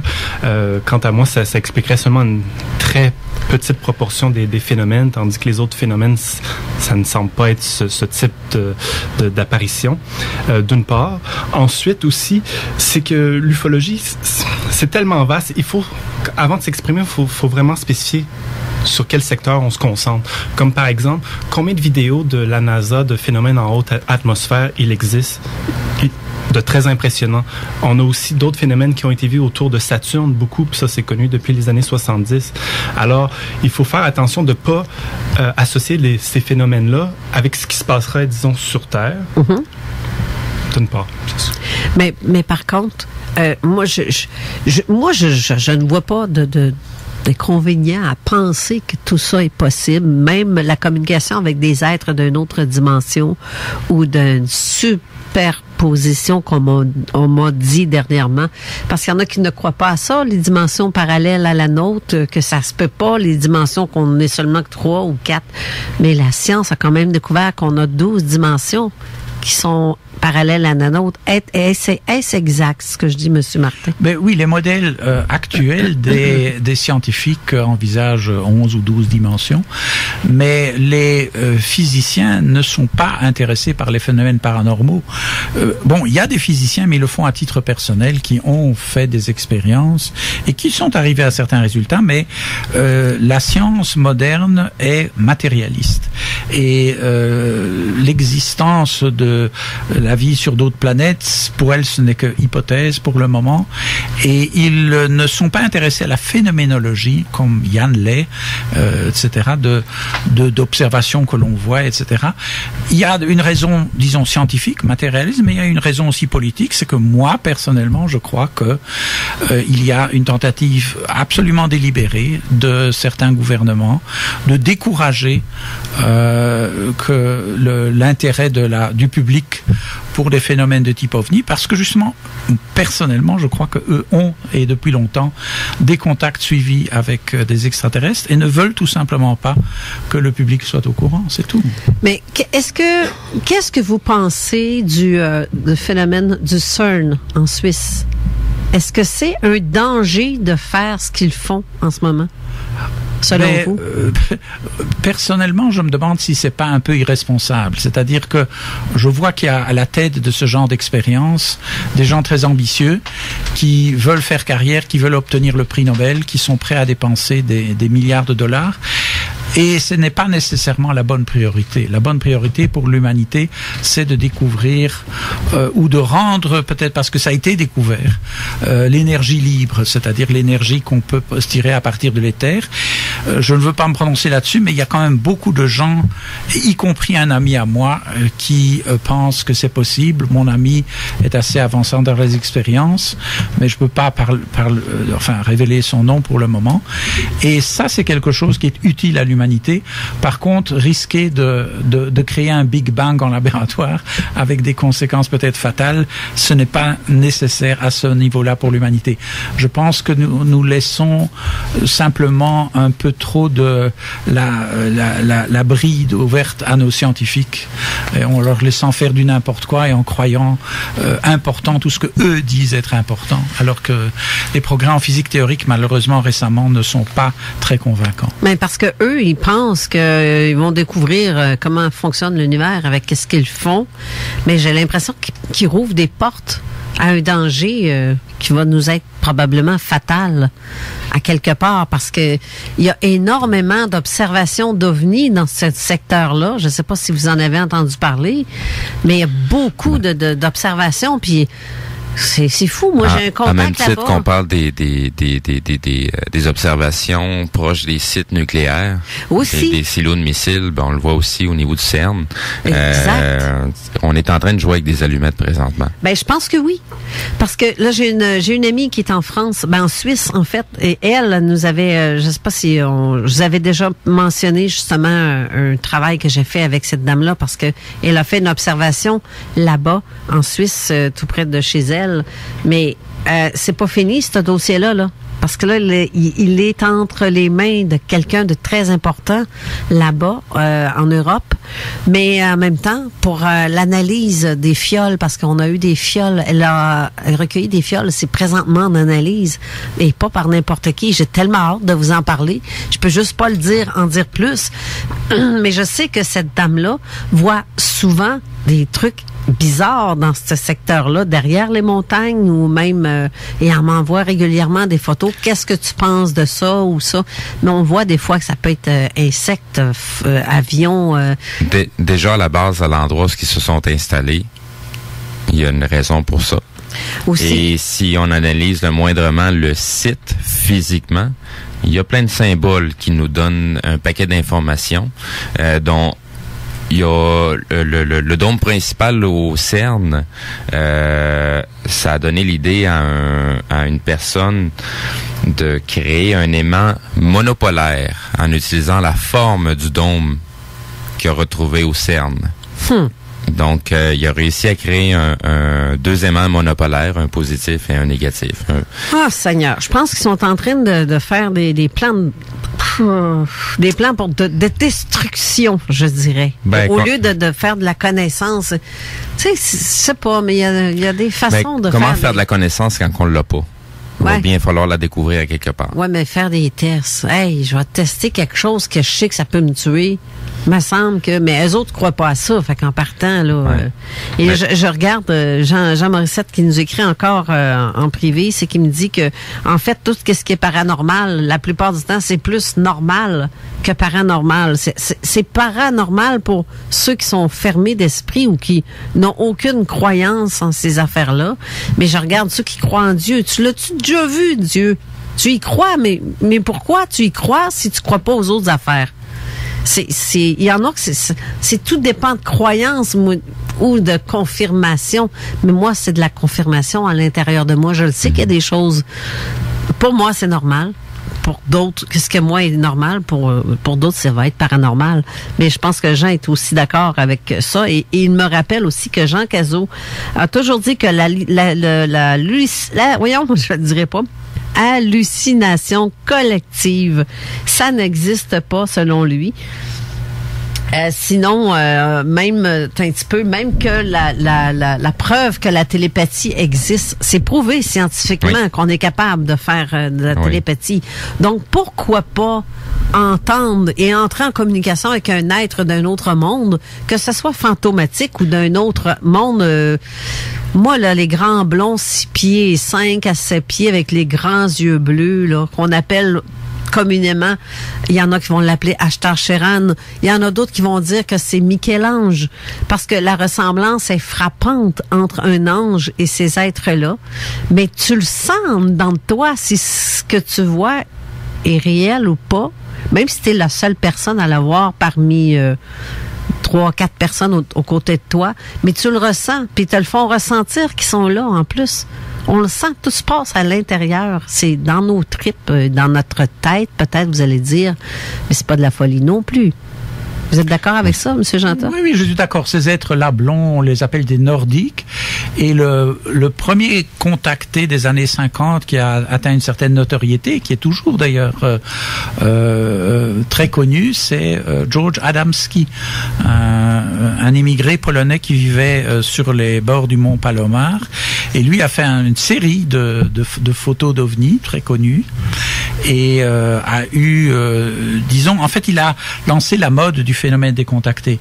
Et un des livres que j'ai apporté, justement, ça s'appelle A pour Adamski, et c'est une liste d'une au moins 60aine de personnes, évidemment principalement des États-Unis, parce que bon, eux, ils ont les moyens, ils ont les méthodes de définition, de gens qui prétendent avoir eu des contacts avec des extraterrestres et qui ont publié leurs histoires, parfois des livres entiers, etc. Moi, j'ai lu certaines de ces histoires, notamment de Daniel Fry. J'ai toujours trouvé ça extrêmement intéressant et sensé, disons sensé, rien de flyé, si vous voulez. J'ai jamais trouvé, mais je ne prétends pas connaître tous les contactés, etc. Ce que je sais, c'est qu'actuellement, il y a un Français qui vit au Japon, qui a réanalysé beaucoup de ce premier cas où on avait rencontré un Nordique dans le désert de Californie, et on a actuellement pu, les photos qui ont été présentées là, on a actuellement pu faire des techniques très modernes pour faire ressortir un maximum de l'image, et on a confirmé beaucoup de choses, disons, scientifiquement, qu'avant on n'était pas en mesure de confirmer ça et d'assurer ça. Donc le phénomène de contacter, évidemment, il existe aussi dans d'autres cultures, sauf que nous sommes moins au courant. Mais par exemple, moi, un jour à Toronto, j'ai pris un taxi et sur les 20 minutes, le taximan me racontait des histoires d'ovnis qu'il avait eu en Chine sur le site d'une très ancienne ville, des ruines d'une très ancienne ville chinoise. Donc c'est absolument pas limité à l'Amérique du Nord ou à l'Europe, quoi.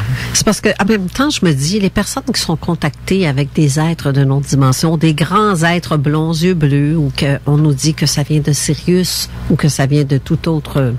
Souvent associé aux Vénusiens, comme Arthur Matthews au Québec, dans les années 60, qui recevait souvent, supposément, des Vénusiens. Et voilà. Au lac Beauport. Oui, mais il y en a encore beaucoup, plus qu'on pense, qui sont de ces genres de contactés-là.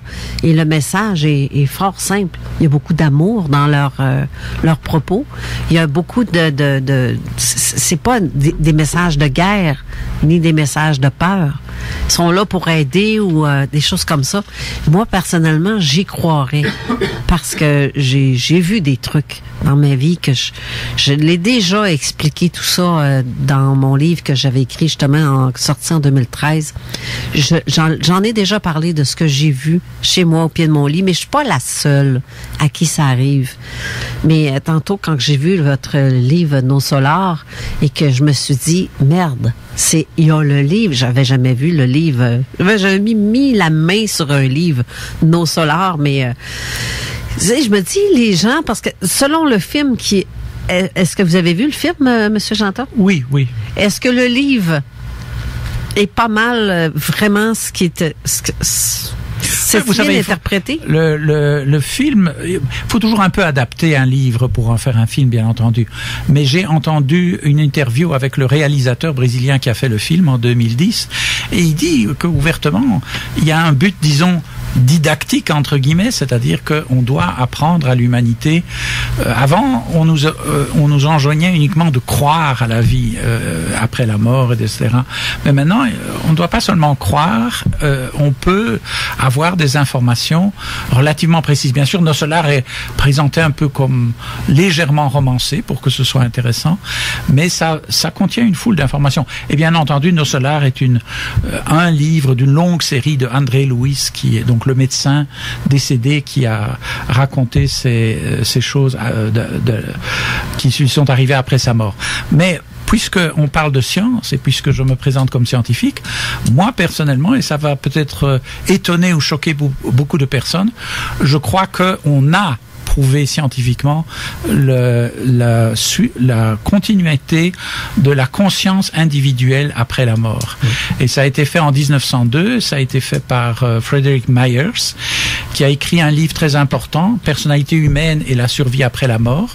C'était un des 3 fondateurs de la société anglaise de Society for Psychic Research. Et après sa mort, il a continué ses recherches par ce qu'on appelle la théorie des correspondances. Alors, qu'est-ce que c'est? D'ailleurs, c'est intéressant parce que si on regarde l'encyclopédie de Berkeley de philosophie, on mentionne ce fait, mais on voit bien que les gens qui en parlent ne le comprennent pas. Mais en fait, c'est très simple. Pendant 20 ans, ce monsieur Myers, après son décès, donc, a contacté une série de médiums dans différentes villes et différentes personnes.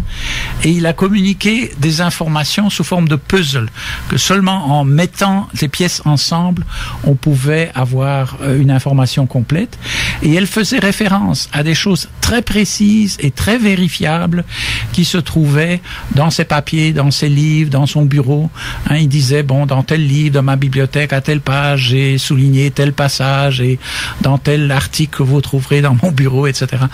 Donc, les gens qui sont occupés de ça pendant très longtemps, ce qu'ils voulaient prouver, c'est que c'est lui-même, sa conscience personnelle, et non quelque chose de vaguement bouddhiste, nirvanaïque, qui avait continué après son, disons, passage dans l'au-delà. Parce que un décès, c'est juste que notre corps astral se dégage de notre corps physique. C'est un phénomène qui prend un certain temps, qui a été décrit par des gens qui pouvaient l'observer, et qui est la première étape de la continuation de notre existence, mais dans une autre densité, sous une autre, pas nécessairement sous une autre forme, mais dans une autre, disons, densité, parce que Steve Zuniga parle de dimension, moi je préfère parler de densité. Voilà. Densité ou superposition, peut-être. Oui. Je sais pas trop comment l'expliquer parce que je suis pas scientifique, mais je m'intéresse quand même à ce qui peut être. Faut se dire aussi que, tu sais, on vit dans un monde qui est infiniment grand et infiniment petit. Puis on peut pas déterminer qu'est-ce qui est une civilisation ou qu'est-ce qui est quelque chose d'intelligent et qu'est-ce qui l'est pas nécessairement. Ouais. Parce que quand on y va dans l'infiniment petit, on se rend compte que ça grouille de vie à l'intérieur et on voit dans quel univers on vit, en tout cas ce qu'on réussit à en percevoir, ben on se rend compte qu'on est vraiment une petite crotte dans l'univers. C'est pour pas dire qu'on est vraiment rien du tout. Même pas une poussière. Exactement. C'est plus petit qu'une poussière. Exactement. Sur cette belle phrase, on va aller à la pause. On revient sans poussière. On revient.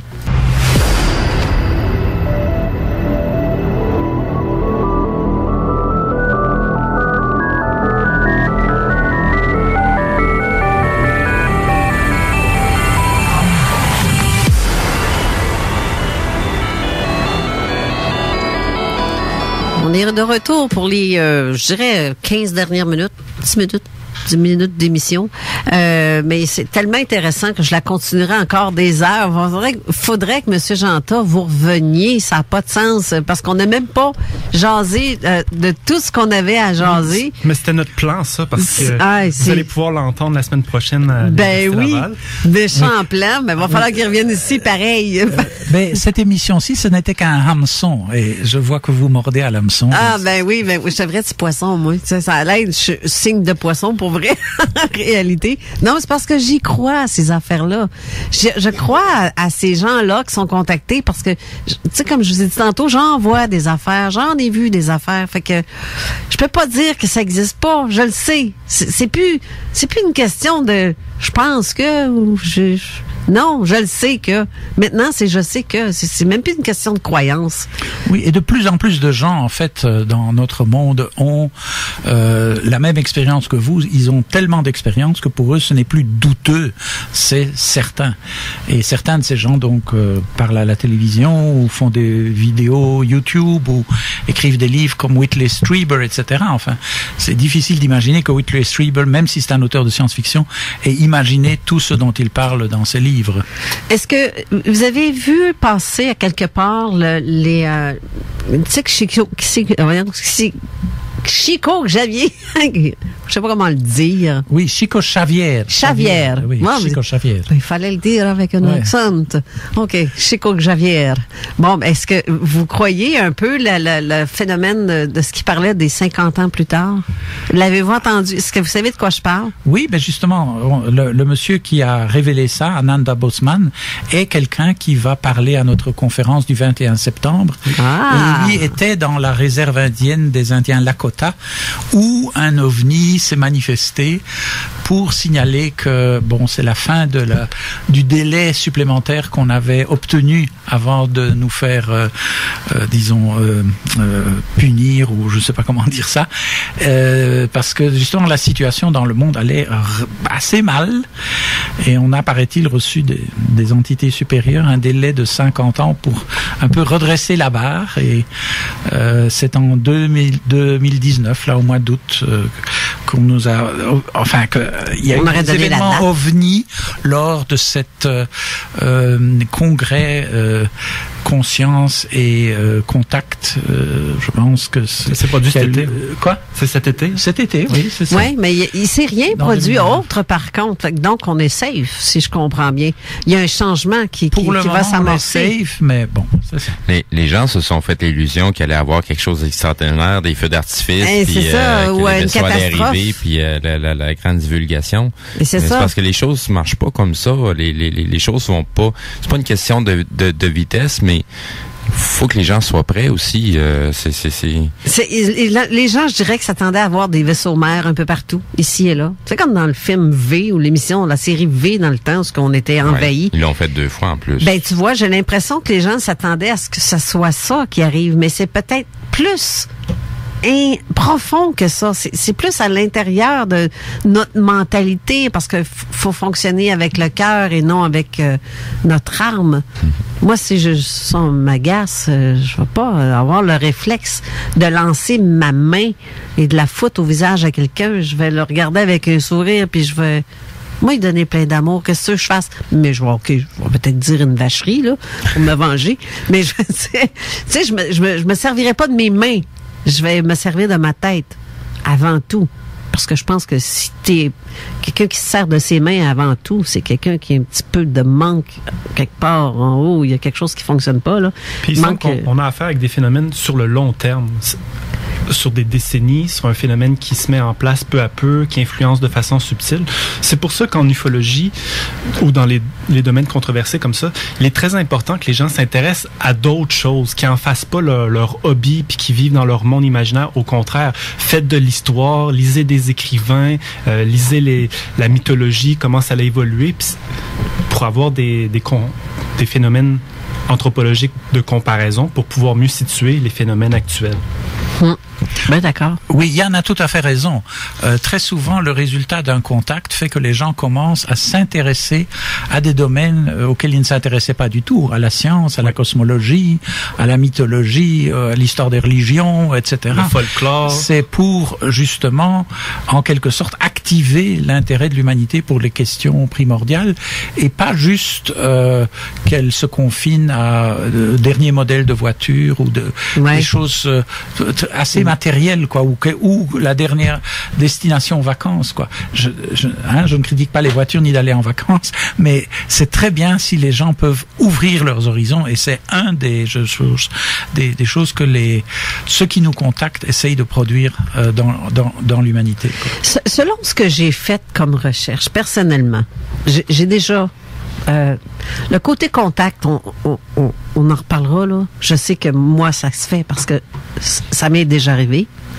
Mais j'ai des capacités aussi d'entendre ou de voir certaines choses à certains moments.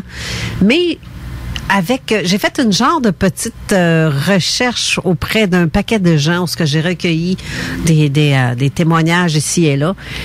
Je pense que, peut-être, je ne sais pas si vous seriez d'accord avec moi, mais tous ceux qui vivent un événement traumatisant, comme une expérience de mort imminente ou un accident où ce qui aurait pu perdre la vie, ou la peur bleue, là, parce qu'on dit que la peur au ventre, des fois, il y en a qui sont morts de peur et ils ont été retrouvés avec les cheveux blancs, soudain, comme s'ils étaient morts de peur, là. C'est carrément ça, les cheveux blanchis. Parfois, ils peuvent rester en vie, mais qu'il y a quand même une touffe blanche de chevelure blanche qui apparaît. Effectivement. C'est de la traumatisme. Mais ces gens-là, la plupart des gens qui ont des ressentis ou des communications avec des êtres d'un autre monde ou de l'au-delà ou d'une autre dimension, peu importe, appelez-le comme vous voulez. J'ai l'impression que pour l'instant, selon ma théorie à moi, là, c'est ma théorie personnelle, là, mais je pense que les gens qui ont vécu ce genre de traumatisme-là reviennent avec ces capacités-là aussi. Seriez-vous d'accord avec certaines des personnes développent ou suite à des contacts, ils se développent des phénomènes paranormaux, appelons-les paranormaux pour la facilité, on comprend bien qu'il n'y avait pas avant. Ça c'est notamment autour de Uri Geller, qui avait un Israélien qui avait des pouvoirs spéciaux, mais c'était en rapport avec des expériences d'OVNI. Enfin, il y a un livre qui a été écrit à ce sujet par Andrea Puharich, qui était un chercheur dans le domaine du paranormal. Et son livre était un des premiers qui m'a fait comprendre et c'est un vrai scientifique, là, Andrea Puharich, il avait plusieurs brevets et tout ça. Et c'est celui qui a en quelque sorte médiatisé le phénomène de Uri Geller. Que Richard Glenn a souvent reçu, d'ailleurs. Oui, c'est ça que je me demandais. Ça m'était pas étrange. Oui, tout à fait. Et c'est le premier livre que j'ai lu et qui, en quelque sorte, m'a fait comprendre à quel point le phénomène des ovnis touchait à toutes sortes de phénomènes qui ont l'air extrêmement bizarres, quoi. C'est ce que je veux dire, quoi. J'aurais une dernière question pour Monsieur Vadnais. Est-ce que M. Vadnais croit aux dimensions ou ses enquêtes sont basées seulement sur la 3e dimension? Pour ma part, il n'y a jamais question de croyance. Pour ces termes-là, surtout dans le domaine de la science, il faut tergiverser dans le sens, ce ne sont simplement que des mots. L'important, c'est que ça soit basé sur de vraies recherches.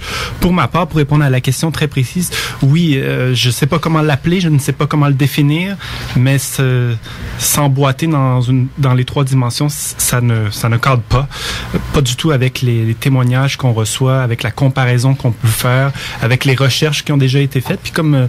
Genta disait tout à l'heure, dès 1902, mais depuis 1902, combien de fois ça a été prouvé qu'en effet, la conscience a une existence indépendante. Alors, drette là, on est confronté à un abîme incognoscible et qui mérite qu'on chemine peu à peu vers l'inconnu. Ben, tu sais, moi, là, je dirais... Regarde bien, il y a des présidents américains, il y a des hautes autorités qui ont été en contact dans le temps. Je parle des années 40, 50 ou peu importe. Ça veut dire que le phénomène existe, là.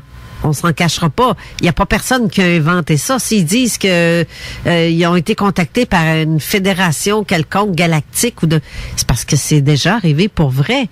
Je ne comprends juste pas pourquoi certains ufologues ne veulent pas s'arrêter sur ce phénomène-là, ou ils ne veulent pas toucher à ça. Mais si, par exemple, ces personnes-là qui sont décontactées, si ça serait pas la chose la plus importante qu'il faut retenir dans le domaine de l'ufologie, est-ce qu'on manque quelque chose, là? On manque-tu le bateau à quelque part? Parce que si ces êtres-là sont ceux qui sont à l'intérieur des vaisseaux qu'on voit promener, mais si c'est des êtres, moi j'insiste sur ma perspective, c'est que parfois, mieux vaut pas prendre de façon littérale ou caricaturale la source. Il y a quelque chose qui se passe, mais de là à dire que c'est des êtres qui sont dans un vaisseau, que ça vient d'une fédération de galactiques, c'est quasiment imprudent quant à moi, là. C'est dans le sens, OK, il y a quelque chose, comparons les cas, voyons, mais sans sauter aux conclusions. Surtout quand c'est des choses qui nous dépassent. Mais une de mes amies de filles qui est aujourd'hui décédée, elle doit vraiment comprendre tout ce qui se passe, elle en haut, maintenant qu'elle a traversé le mur d'ici. Mais je me dis, elle, quand que je lui ai parlé d'Ashtar Sheran, la première fois, la première réaction a été, mais c'est quoi, c'est une bande dessinée? Il n'y a pas de photo, il y a juste il y a de l'air d'un personnage style Albator ou tu sais, comme dans le Robocop ou peu importe, tu sais, oui. Il ressemble aussi, disons, à Frank dans les relations d'Arthur Matthews avec ses Vénusiens. Lui, il était en contact avec Frank et France qui venaient dans un grand vaisseau de 300 mètres sur son terrain. Mais quand on regarde le récit d'Arthur Matthews, on dirait un Ashtar Sheran, mais qui se présente sous un autre nom. Parfois, on dirait que c'est comme un phénomène psychologique de haute voltige qui s'adapte aux témoins, mais qui s'adapte aussi à la société, à la culture, à l'époque. Fait que c'est pour ça de dire, j'ai vu tel être qui avait tel costume dans tel vaisseau, donc Mais si tu serais dans le champ, parce que si réellement les êtres tu sais, les vaisseaux mères qu'on voit ici et là, je me dis, si ça serait des êtres comme ça, qui sont au volant de ces engins-là, et qui sont vraiment là pour nous parler, ça, faut pas s'attendre tout le temps à voir des bébites ou des sauterelles géantes, là. Ça peut être d'apparitions humaines, si on veut, des grands blonds de 6 pieds 5, là. Comme ça peut être quelque chose qui t'a été provoqué simplement à toi. Ben oui, ou il y a des gens aussi qui vont me dire que Ashtar a été un phénomène qui a été reproduit par phénomène de comment ça s'appelle ça, donc tu sais, ils disent que les hologrammes, c'est ça, ou des êtres, des petits gris qui se transforment avec la face qu'ils veulent, puis te font croire que il y en a, que j'ai entendu des gens me dire ça. Ouais, mais ça, mais dans le fond, tu sais, juste ça n'a pas de lien avec le sujet, mais en même temps, ça va donner un petit peu une piste de compréhension.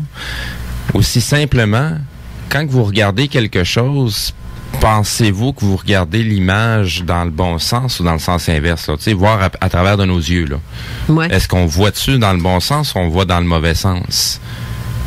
Oui, c'est ça. C'est notre cerveau qui vire d'abord, qui interprète l'image et qui la vire d'abord pour avoir qu'on ait tous la tête dans le même sens et les pieds dans le même sens. Ben moi, je dirais mais physiquement, là, l'œil, la façon qu'il fonctionne, c'est pas comme ça que l'image se crée dans notre œil. Fait qu'il y a plein de choses que notre cerveau interprète ou va prendre ce qui va nous permettre de comprendre et tout le reste va soit totalement l'éliminer, soit va le transformer, ou soit va utiliser les allégories de la société pour en donner une signification. C'est un bon exemple.